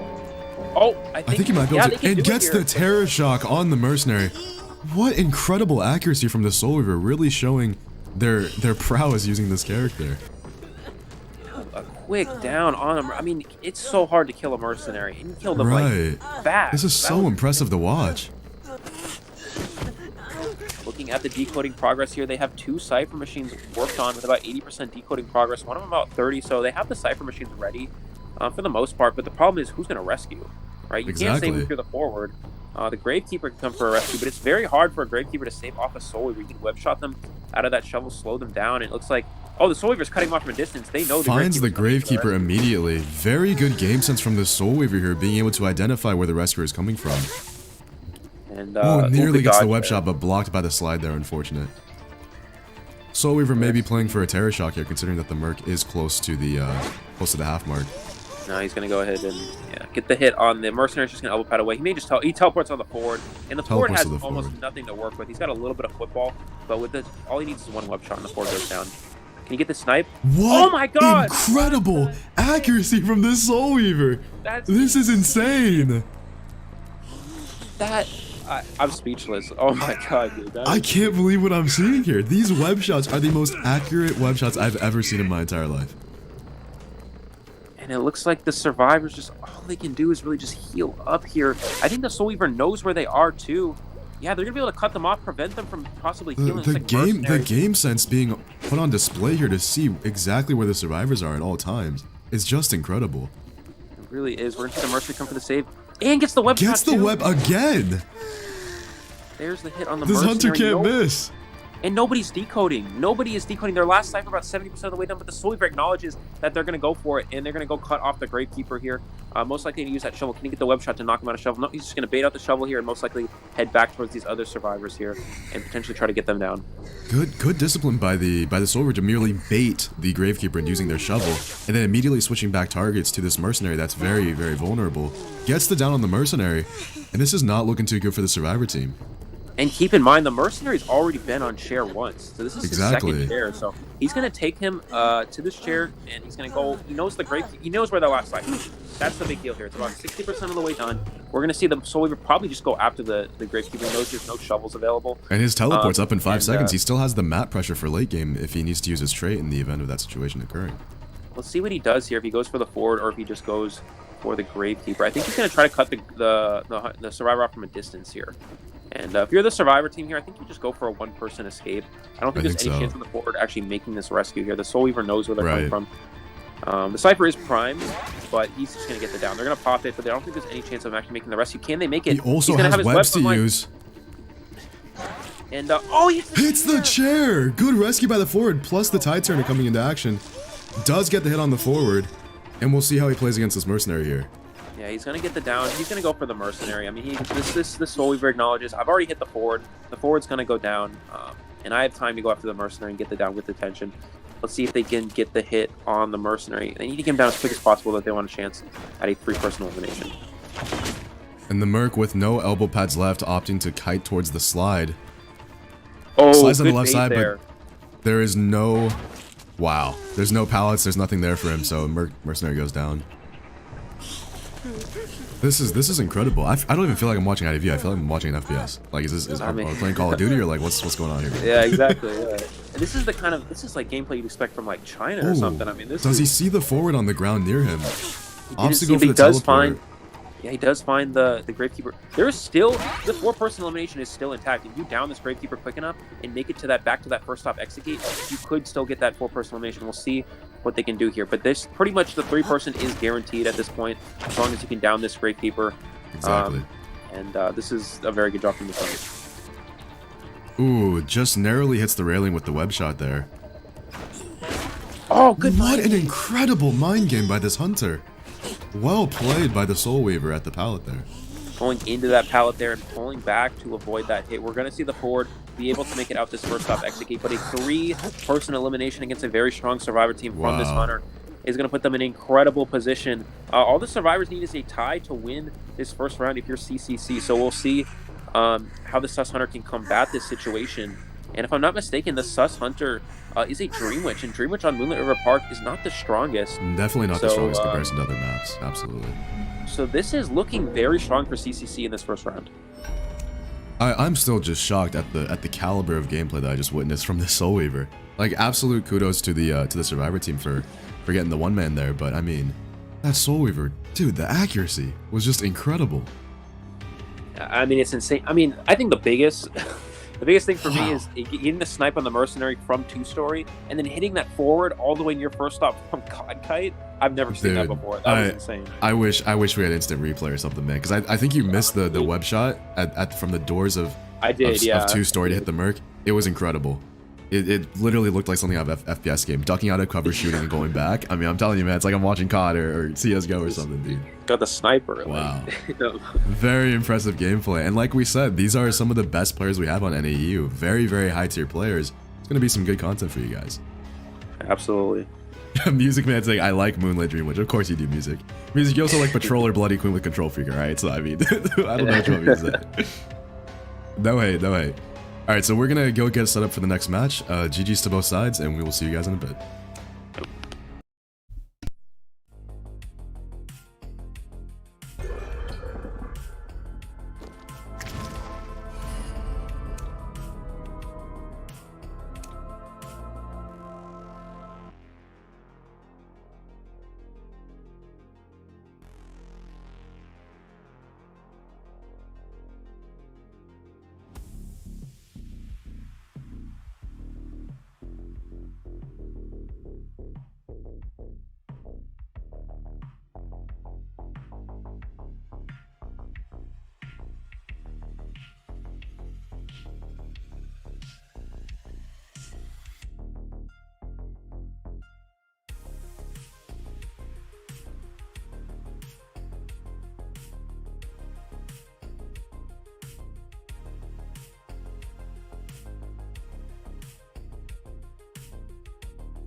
And we are back. Looks like the survivors and the hunters are all ready to go here. So let me get this set up for them. Alrighty, going back onto Moonlit here. And we're going to see Metal going up against the CCC team of survivors. And we will see how they do. Absolutely. Alright, we good to go? Yep, let's do it. Alright, let's go. Alright, so I'm really interested to see the ban. There's actually, as a Dream Witch on Moonlit, there's a lot of different bans. You could ban Mercenary, you could ban Priestess. We're going to actually see opts Priestess. for the Priestess ban, yeah. Yeah, I think a lot of Dream Witches opt to do this. Again, Moonlit is a very weak Dream Witch map. Not only is it a large map, which is tough for Dream Witch, it's also very bright. You can see the Dream Witch coming from a mile away, and it really eliminates the jump scare option, unfortunately. Definitely. And also Priestess, just that World Portal can be very difficult for survivors. And the portal through bridges. If you try to patrol a survivor, they go through the portal through the bridges, they're gone. I mean, you're not patrolling them. So, absolutely. getting rid of that Priestess could be very beneficial for the hunter here. Looks like opting for a 3 rescuer decoder comp. Oh, switches off of the mechanic and goes for the perfumer. Some of the survivors still hovering over their pixel. We'll see what they go with. Yeah, going for a heavy, rescuer comp against a Dream, which is typically not the strongest. You want to try to push those Cypher machines as quick as possible in the early game. The way Dream Witch kind of wins games is by getting down quick enough to a point where the survivors haven't decoded a whole lot, and with slow decoding on the team. As a survivor team, you want to get through the Cyphers as quick as possible. You want to pressure the Dream Witch to force them to go for map control as early as possible.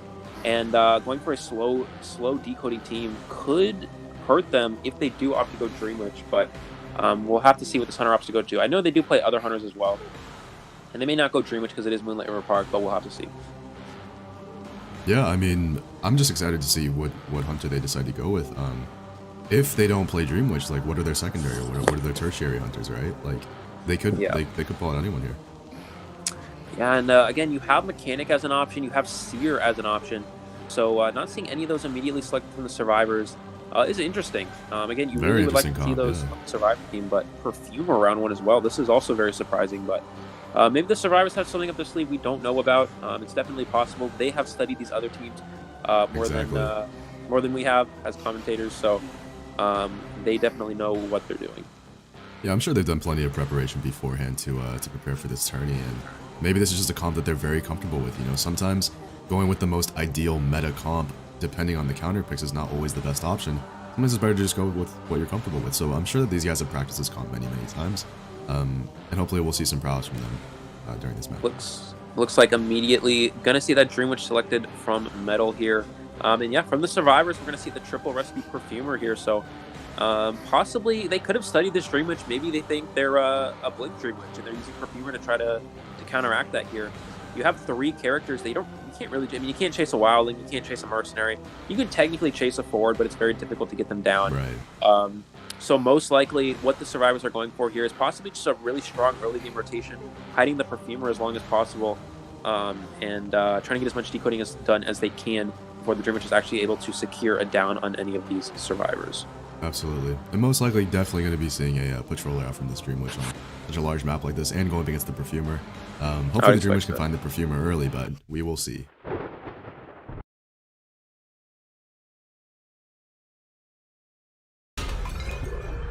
And we are off. Another God Kiting spawn here. Getting the and same we will spawn. see. Are they going to go towards second story or first up? Opting to go instead for second story, which is unfortunate because the Perfumer was actually at first stop. So if they had taken the same route as the previous hunter, wouldn't be able to find the Perfumer. They do find the Wildling. Let's see if he can get on board before he gives up a free hit. Now it looks like I think he got on his board. Was able to get on board for sure. Rotating over here, we're going to finds the Forward next. This is not ideal. The Perfumer on the other side of the map. So good job from the survivors avoiding this Dream Witch so far. We'll see what the Forward can do in this area. He may just commit to the Forward at this point.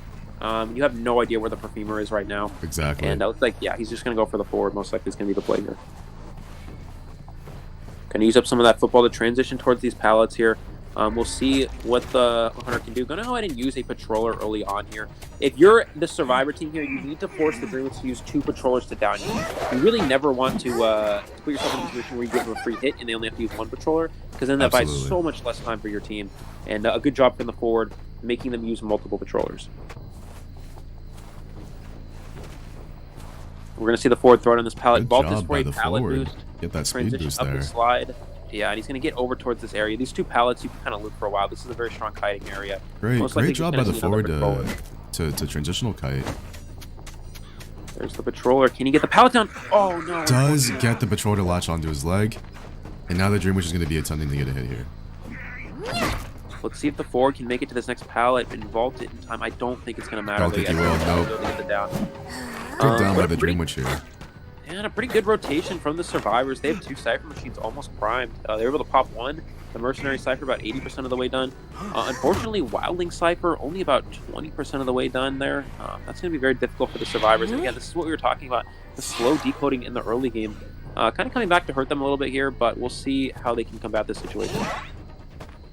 Good job getting the hit on the Wildling from far away, but with that boar able to soak up 2 easy hits, we'll see how he manages this rescue. And this is why we've seen Wildling gain a lot of popularity, not only in NAEU, but also in China. Able to get the hit on the Wildling there. And does hits get the hit on the forward as well. Very well played by the Dream Witch. But yeah, as I was saying, Wildling, a very strong character. You can kind of get to the chair without getting injured, but always is able to get the double hit on the Wildling. That could be a pretty big deal if he is. And good trap from the Dream Witch. Able to get the double hit on the Wildling. And you need to make sure you leech the Wildling here. They're going to go ahead and do that. Great awareness by the Dream Witch to use the leech from the forward to sandwich the Wildling and trap him in a corner where he was unable to escape from. Absolutely. We're going to see the forward. Good job from the forward. He's just going to die all the way in the corner. It's going to buy a lot of extra time and possibly even struggle free if there's no chair nearby. Keep in mind, forward does struggle faster than most survivors, but it looks like they are able to make it to the chair here. And he's going to be able to chair the Wildling as well, so this is a pretty good position for this hunter. What you want to do if you're the hunter is you want to force the Mercenary to waste his Tide Turner on the Wildling. And nope, looks like the Mercenary making a very smart play, going for the save on the forward first, but he's going to be able to get the double hit. Gets the double hit on the Mercenary, and we'll see how he's able to catch the forward here.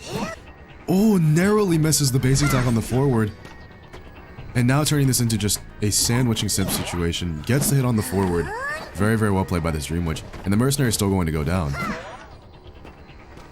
Yeah, but he was able to make the save on the Wildling. Wildling was able to get back on that board, so that is a pretty big deal for the survivors. Looking at the Perfumer's decoding, she has a Cypher about 20% of the way done. With accelerated decoding, the Perfumer's actually decoding very fast here, so... Well, this is pretty weak, unfortunately, for the survivors right now. This is a pretty good position for this hunter, but it's definitely not over yet. They can still finish these last 2 Cypher machines. Again, good awareness by this forward to continue to die, or get downed, I should say, in the corner of the map, so that it forces the Dream Witch to walk much farther to a chair and just giving the survivors more time to work with. Something to point out here is the survivors actually have 2 Cypher machines above 50%. And they're pretty spread out. They have one in 2-story and they have one in 3rd stop. The Dream Witch is able to camp one of these here. Let's see what the Perfumer can do. Good job baiting out the Perfume here. Can she make it to this play by the hunter to body block the pallet. And, oh, not able to Perfume back. That's so unfortunate. Well played by the Dream Witch there. Absolutely. They're going to go ahead and continue to camp this Cypher. Expect these other survivors just to heal up the Mercenary and the Wildling. Yep, Mercenary Wildling are healing up. Perfumer is going to do what she can in this area. But Dream Witch still with Blink, but excellent rotation from the Perfumer. Look what she's doing. She's going all the way around the back of 2-story. The Dream Witch has to go all the way. She doesn't even know where the Perfumer is, or she does because she has a leech, but this is going to force the survivor, or the hunter, to go all the way around here. Let's see if he can get the leech hit, though, on the Perfumer. He's able to get it. Wow. Well played to get the hit on the Perfumer there. And now let's see how the decoding progress is going. Mercenary with the Cypher up about around 80%. And looks like the Wildling's going to be rotating past 2nd stop right now. Yeah, they do have that 3rd stop Cypher about 60% of the way done as well. Unfortunately, the Perfumer kind of dying near it. It's going to be very hard for the survivors, and they kind of 3-cyphered themselves. And that's really going to come back to hurt them here, unfortunately, especially against a Dream Witch. You have a Cypher behind 10, Cypher at 3rd stop, and working Carousel. So it's all on the same side of the map. Against a Dream Witch, I really want to diversify that here, but I don't think they're able to do that here. Let's see what the Wildling can do in this area, though. Looks like both the Wildling and the Mercenary are going to be closing in a little bit closer to the chair here. They need to make this rescue before half if they want a chance in this Absolutely. game. Can he get it? No, he's not able to do it. Does not get the rescue before half. Very unfortunate for a Survivor team here. That is detrimental. Good job from the Perfumer avoiding that. Gets a broken Windows speed boost as well. She can kind of transition away. Oh, Mercenary unfortunately. Gets the double hit on the Mercenary too. Running into that spawn there. Let's see what the Wildling can do with the Cypher Machine progress. It looks like still about 60, 70. Not enough here. Perfumer was able to get away, but still has that leech on her. And it's going to be very difficult for these survivors.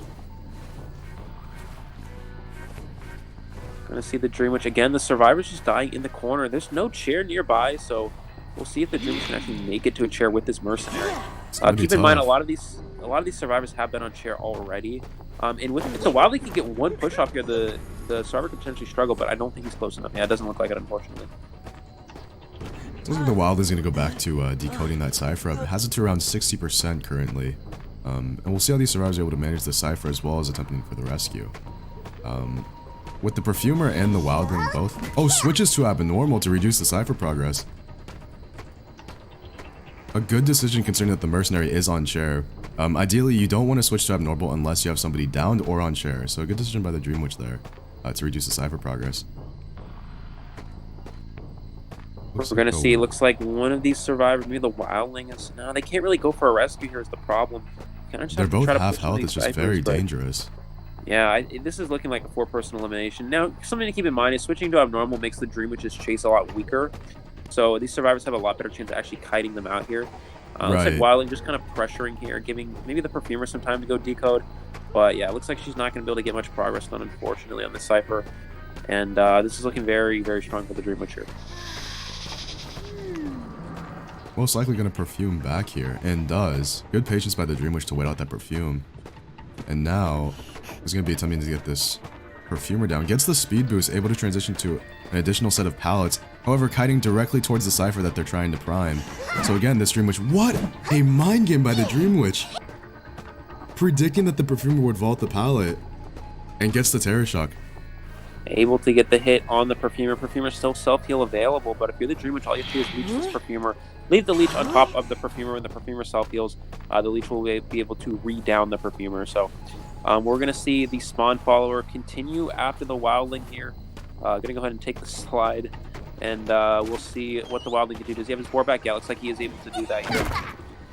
And we'll see how much time the Wildling can potentially buy here for this Perfumer to get back up.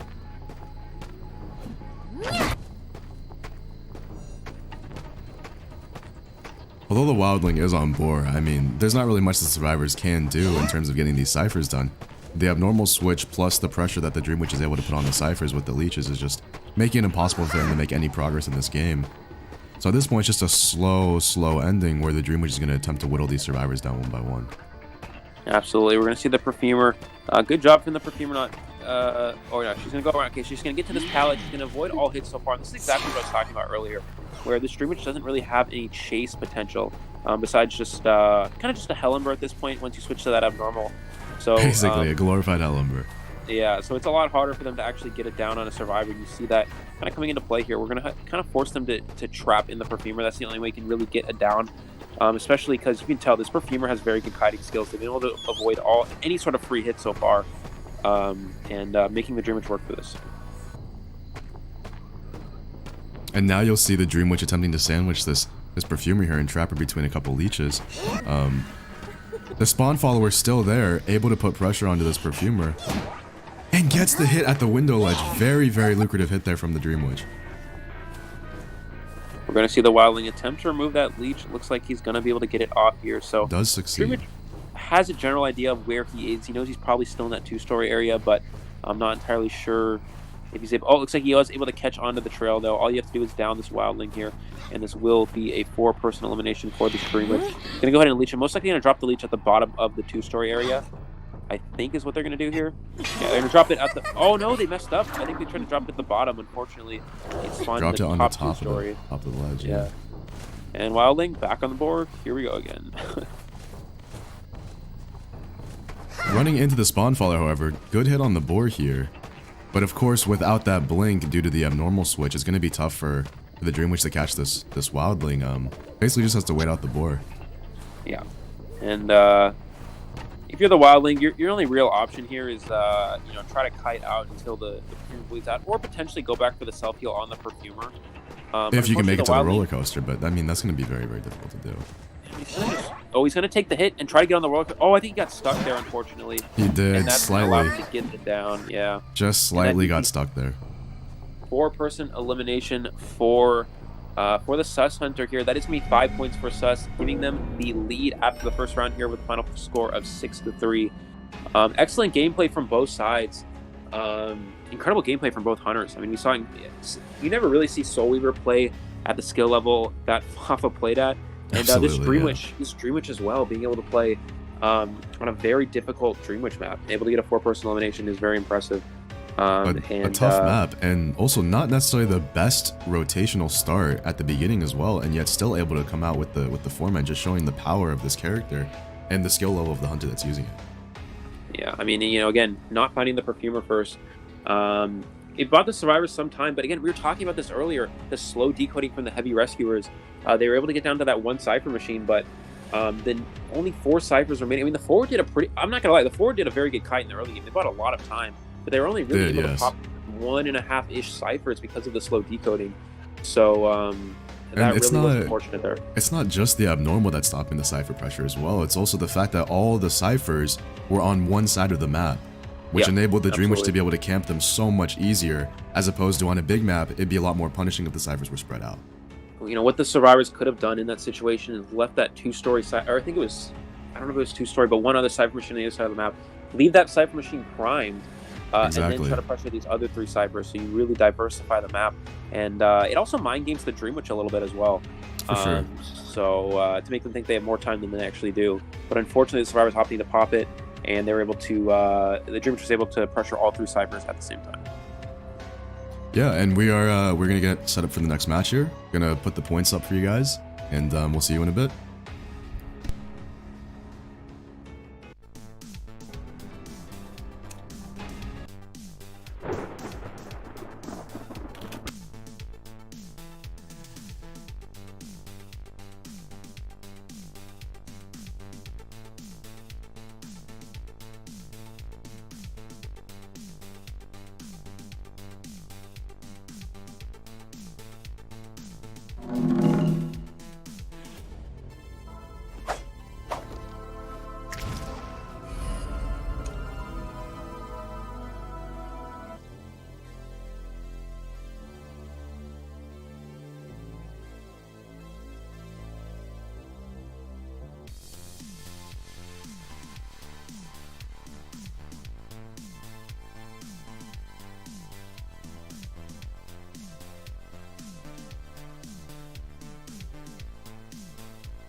Alright, and the survivors and hunters are ready to go.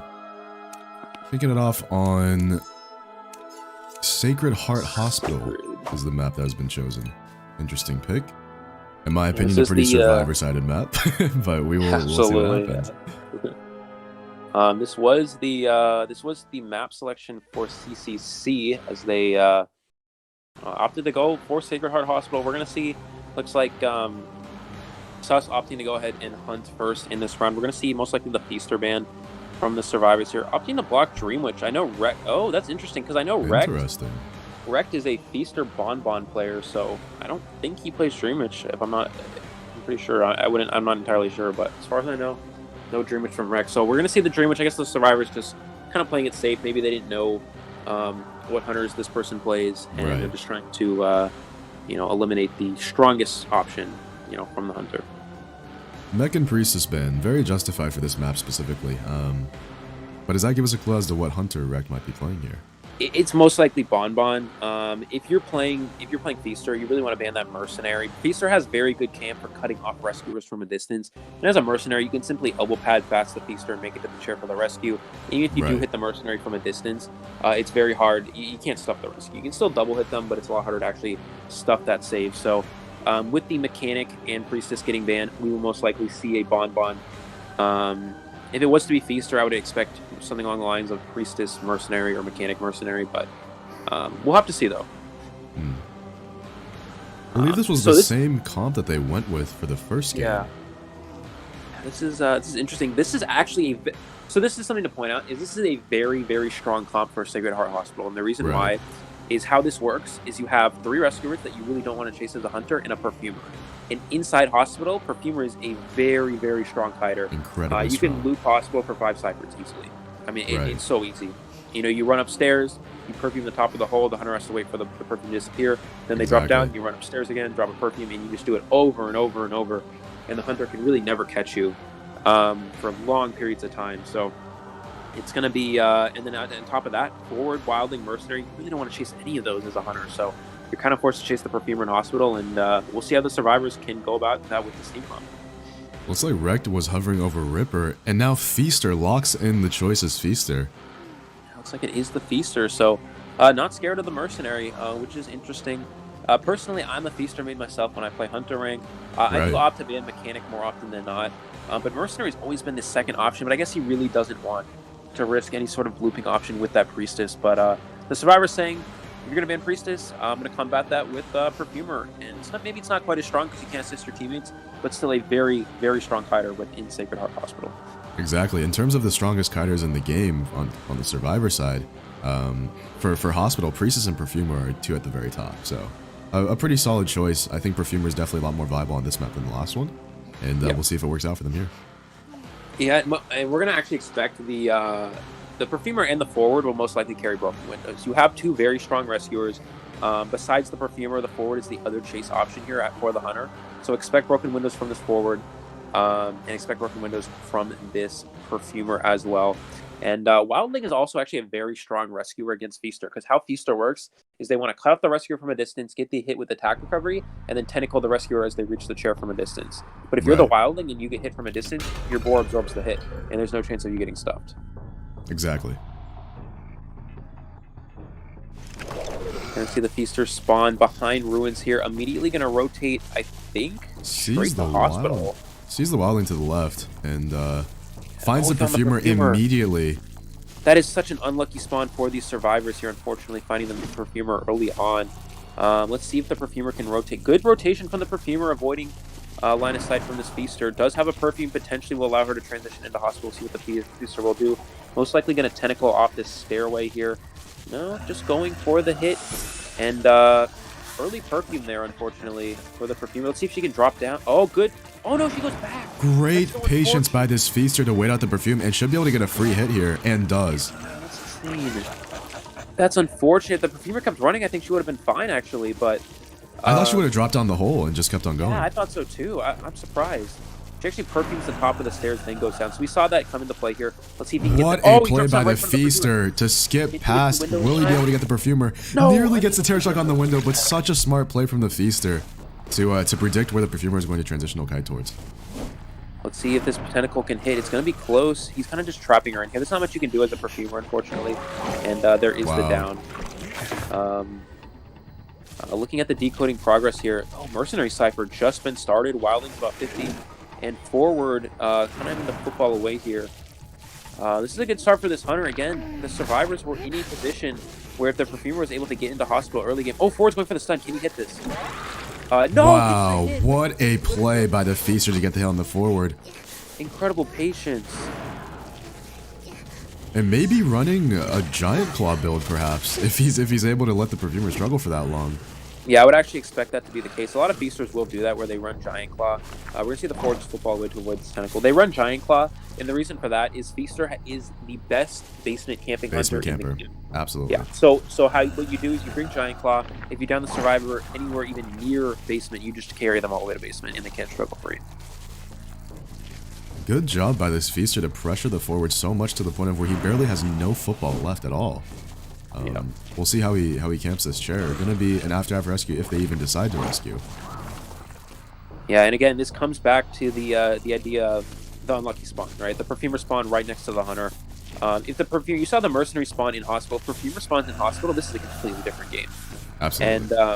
And perfumer spawning next to the hunter, they're really coming back to hurt the survivors, and that's the small amount of luck that does come with this game. It's mostly skill based, but the spawns really do matter. It looks like they're going to go ahead and just leave the character on share here.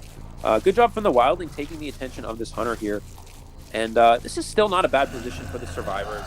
The reason for that is as long as the forward can evade the hunter's vision here and kind of stay away from the hunter, you can force them to chase a mercenary or a Wildling, and it's very hard for a hunter to actually get it down on one of those characters. Especially with their full resources here. I mean, the mercenary still has his 4 elbow pads ready. Wildling still is going to always have his boar. The weak link really here is the forward, so if the Feaster is able to find the forward here, that'd be very, very good for him. Look what the forward's doing. He's actually going to transition away from the Cypher machine early, which means the Feaster... You saw the Feaster stop to look around for moving Cyphers. If he saw the forward Cypher moving, he might have gone for it, but now it looks like, yeah, just finding the Wildling Cypher. This is not ideal if you're the Feaster. I don't think the Wildling has boar back just yet, though, unfortunately. Oh, he gets it just in time. Does get on the boar, but the Feaster able to double hit the boar immediately. Puts the mark on him. Wow, good dodge there. And gets the basic attack. Let's see what he can do against the Wildling here. And, oh, he snipes him with the curse mark. Wow, that's incredible. That's exactly what a beautiful tentacle. The full presence from Feaster is so powerful. You can literally snipe survivors without even seeing where they are or where the tentacle is. And that curse mark really coming into effect there. Boosting the Feaster there to get that down. Now, the only downside this for the survivors is that, or for the hunter rather, is that it's a Wildling. So if you make a save on the Wildling, as long as he doesn't get farmed, you can get back on that board and it's going to be very hard to actually get him down again. Gets the hit on the mercenary Wildling. Let's see if he can get his boar back in time. I don't think he's able to do so here. And, oh, good job. Somehow misses, but does get the hit with the tentacle. I'm surprised that tentacle hit. That was pretty... I'm surprised the basic attack missed. Yeah, I know, exactly. But, looked like he was right in front of him. Wildling did a very good job trying to avoid that there. Unfortunately, this is the power of Feaster, and I think this is really... Feaster is a very overlooked character. A lot of people completely... they just don't think Feaster is very good, and you really see he is. Like, and he's a very solid character. I may have a bias because I play Feaster, but I mean, you really see the power of it here. See what the forward can do in this area. He's going to use a tentacle, try to force him to go early here, taking that hit. Well, I think the forward should be positive. The forward kind of was he giving up? Lagged out. That doesn't make sense. I don't know. Okay. Yeah. Yeah, they paused deduction. Okay.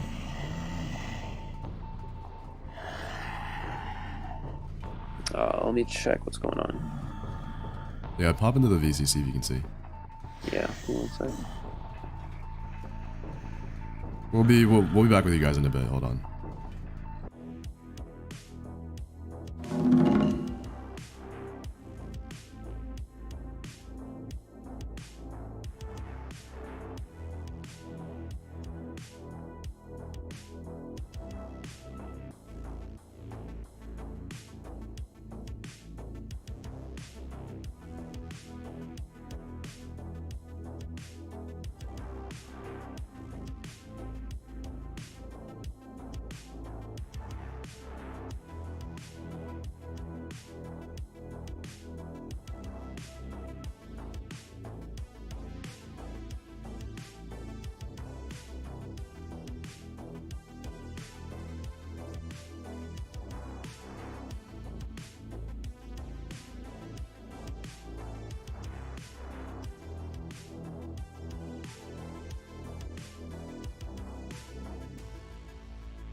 All right, we can go ahead and resume. The forward unfortunately lagged for a bit, but we can't restart this position unfortunately. So Let me. just gonna have to let me get set up. resume.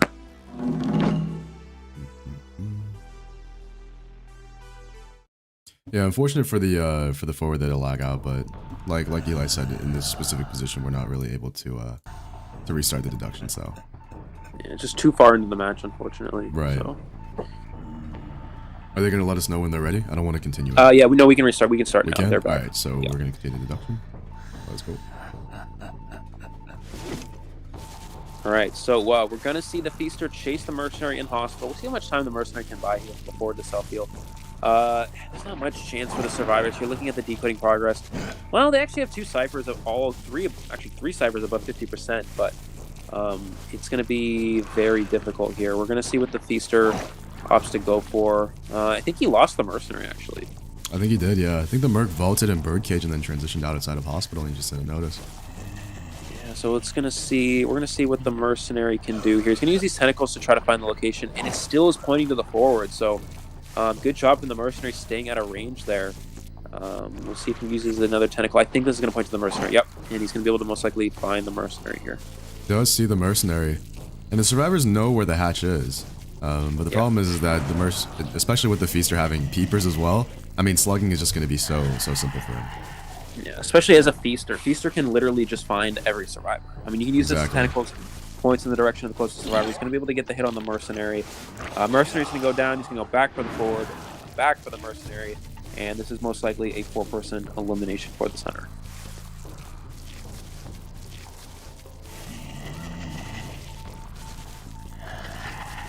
Looks like the forward is going to be opening a chest near the hatch location. But the tentacle is going to be able to reveal his location immediately. We'll see what happens here. Yeah, I think he's just going to go down. The forward's going to most likely close this chest and try to kite, but full presence Feaster, 3 tentacles and a curse mark. I don't think there's much you can really do, unfortunately. Not much you can do. There's the down, yeah. There's a surrender from the survivor team. Unfortunate connection issue, but very well played by Rect and the Feaster to get that win. Bring up the post game data right here. Oof, and I mean, yeah, go go ahead. I was just saying, looking back at the match, what the survivors could have done differently is, again, what really cost them there was the perfumer perfuming back. If she was able to drop down the hole or make it to the pallet upstairs, there's a chance she wouldn't have gotten hit. But good job from the Feaster, able to have patience and get the hit on the perfumer, and also kind of mind game her, dropping down that hole there, cutting her off, forcing her to go out of Birdcage and leave hospital. That really was important, and it really made the difference, because if that perfumer has full health and 3 perfumes in hospital, for the most part, if you have any distance on the hunter, like if you're able to get into hospital early game before the Feaster catches up to you, he's not catching you for a while. Absolutely. So it's just really unfortunate that the Feaster spawn. It was very fortunate for the hunter, but the perfumer spawning near the Feaster and the Mercenary being the one spawning in hospital, not the perfumer. It was a little bit unlucky for the survivors, but an excellent job overall from the Feaster, able to get the perfumer down within a reasonable amount of time. Right, and just clinical stuff when it comes to chase. I mean, being able to trap the perfumer there at the POW was just really nice to see. Showing the proficiency of the hunter using a specific character. So we are going to get set up for the next match, and we will catch you guys in a bit.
Alright, and we are good to go.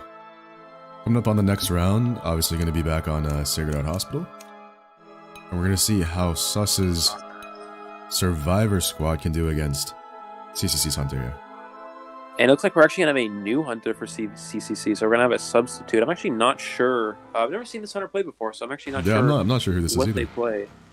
But we'll have to see. Looks like they're going to go ahead and ban Dreamwitch. I think this is, again, just a safe ban. Right.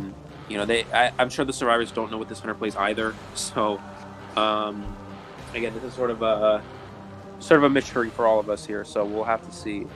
It looks like we're going to see Priestess and Mechanic bans, same bans as the last round. Right. Yeah, just trying to slow down the decoding and slow down the kiting and support from that Priestess. Ooh, seeing Adam hover over the Explorer here. Much different comp than what we saw before. An Acrobat, maybe. Acrobat would be pretty fun to see. Yeah, it would be. I doubt it, but possible. You know. It looks like possibly an Anne from this Hunter here. Anne is not really interesting choice for the map. Yeah, Anne is not a very strong Anne map, especially in two-story areas. It's gonna be very difficult for Anne. It can be very difficult for Anne to kill survivors within the Sacred Heart Hospital as well. So, not only that, there's a lot of windows that can benefit the survivors, such as Ruins area. And it looks like we're going to see from Adam, we're going to see that Explorer. This is what you're talking about. You know, this is one of those things where it's like, Mechanic, the best decoding character, is banned. You might as well go with the second best decoding character, and that is Explorer. So, looking at the rest of the team comp, we're going to see double rescue with that Forward and Mercenary. Probably going to see a Seer as well, which I'd love to see personally. So, I'm sure you would, being the Seer guy. And we'll see what this Hunter has to go for. Looks like they're staying hovered over Violinist right now. We have not yet seen Violinist in this tourney, so I think it'd be really cool if we could see a Violinist here. Yeah, and keep in mind, this Hunter does need a 4-person elimination to force a third round here for CCC. So, Violinist is a heavy tie Hunter, very good for securing ties, so similar to something like Bon, but it's a lot harder to actually get a 4-person elimination with Violinist. So, we'll see how this is going to play out, especially with the decoder on the Survivor team.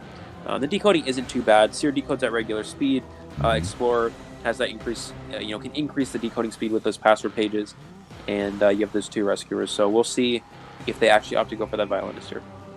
I mean, obviously it's going to be tough for them to get a 4-man, but as we've seen in this tourney so far, anything can really happen. So you can't just discount any character. I mean, who knows? Anything could happen. Absolutely. Let's keep in mind, let's keep everything positive in chat. If there's any negativity, you're going to get kicked from the chat. Is chat going whack right now? Well, there's one person in particular, but I see. I'll put them in a timeout. Okay. Hold on. There we go. Yeah, relax, y'all. We're just having fun. Okay. All right. Yeah, looks like it is the Violinist. Yeah, like we were talking about. So, we'll see what this Hunter can do. This is a pretty good. The reason why this is actually a pretty good team comp for Sacred Heart Hospital is that, or for a decent sized map in general against a slow Hunter like Violinist is, you're the Seer, right? You Seer the Hunters. You can rotate early game.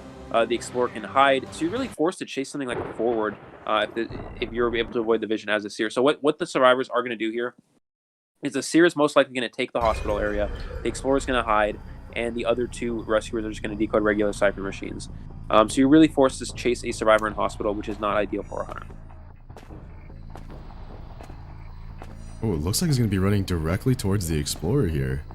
Yeah, can he pick up on his trail? It's going to be close. I don't think so. I believe the Explorer most likely will have airwalk, so his trail's going to disappear pretty quickly here. Right. And yeah, he didn't see the Explorer here. Mercenary vaulting out towards the Explorer, though. I don't think he's going to be able to see him, though. It's going to be very difficult. Yeah, he doesn't able to see them there. And going to continue after the Mercenary. Forward over in this forest area. He may just chase the Forward. Actually, Forward is not a bad... Oh, no, it looks like he's going to transition away. Still looking for the Seer. He does have teleport, most likely quenching effect as well. So he might see the Explorer to his right. If he turns his camera. Is he able to do that? Ooh, Explorer almost running into the Hunter there. And no, he's looking around. Oh, does he see the trail? The Explorer, does he see the trail? Around. Oh, so close. The Explorer almost giving away the location there. Luckily, just staying out of range.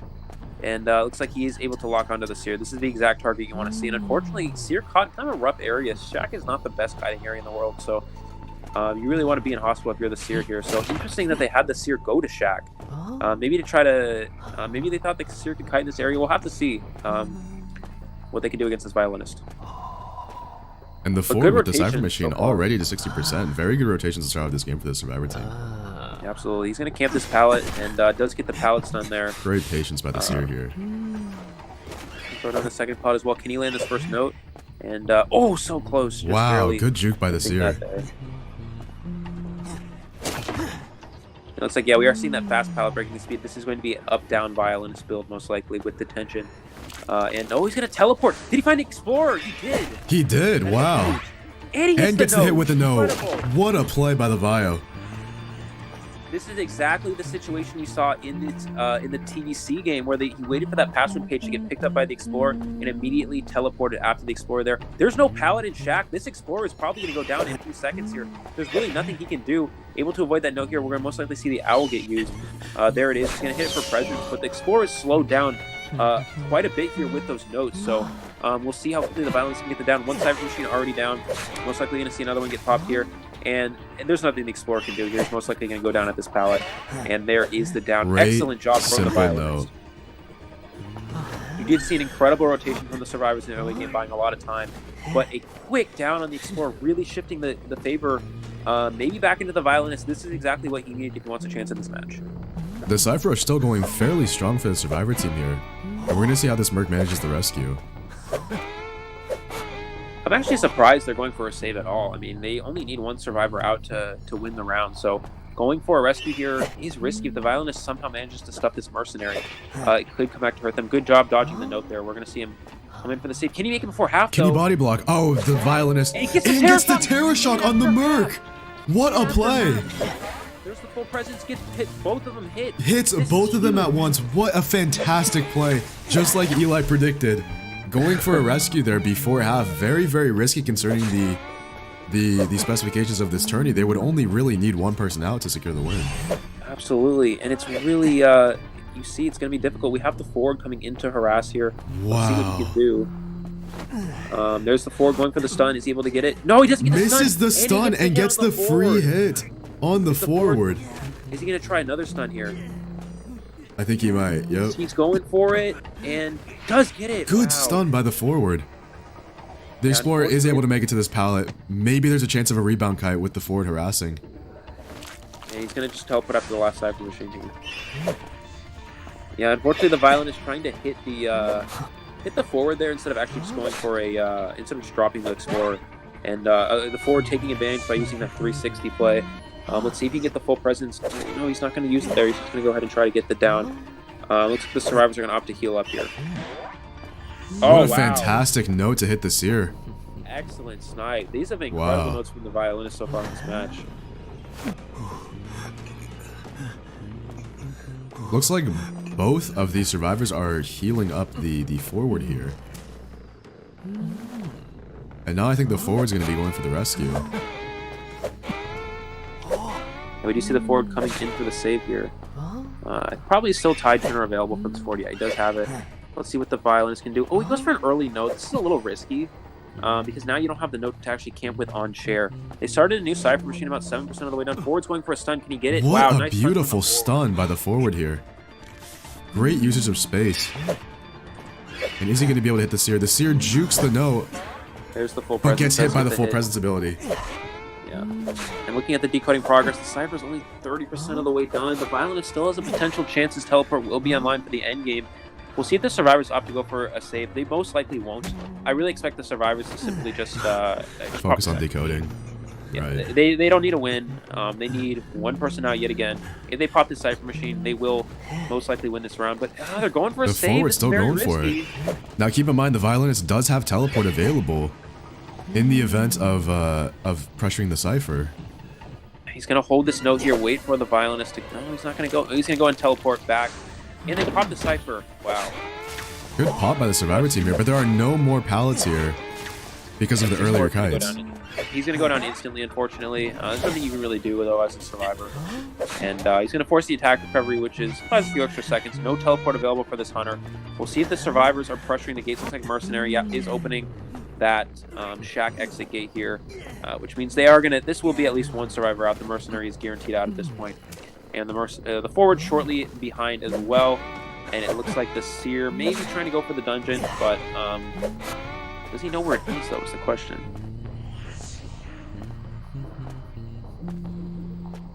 Yeah, it looks like he does know where the dungeon. He's going to rotate towards this 2-pallet area. He knows the dungeon is here. Violence is going to force out these survivors, and the seer is most likely going to make it towards this dungeon area for the 3 escape. And there it is. Wow. You know, for a second there, it looked like the Violinist had the upper hand, getting a very, very lucrative teleport onto the Explorer in an early note hit. Absolutely. But the Cypherge by the Survivor is just too difficult to stop, so very, very well put on both sides. Yeah, and unfortunately for the Violinist, you're put in a situation where you need to go for a 4-person elimination. So I think if the Violinist, was playing for something like a tie, they would have been able to do that fairly easily based off of their situation. But they're forced to teleport earlier than they want to, go up to the last Cypher machine, slow down the decoding. And they can't really push for. It's kind of a do or die situation. They can't really secure a tie.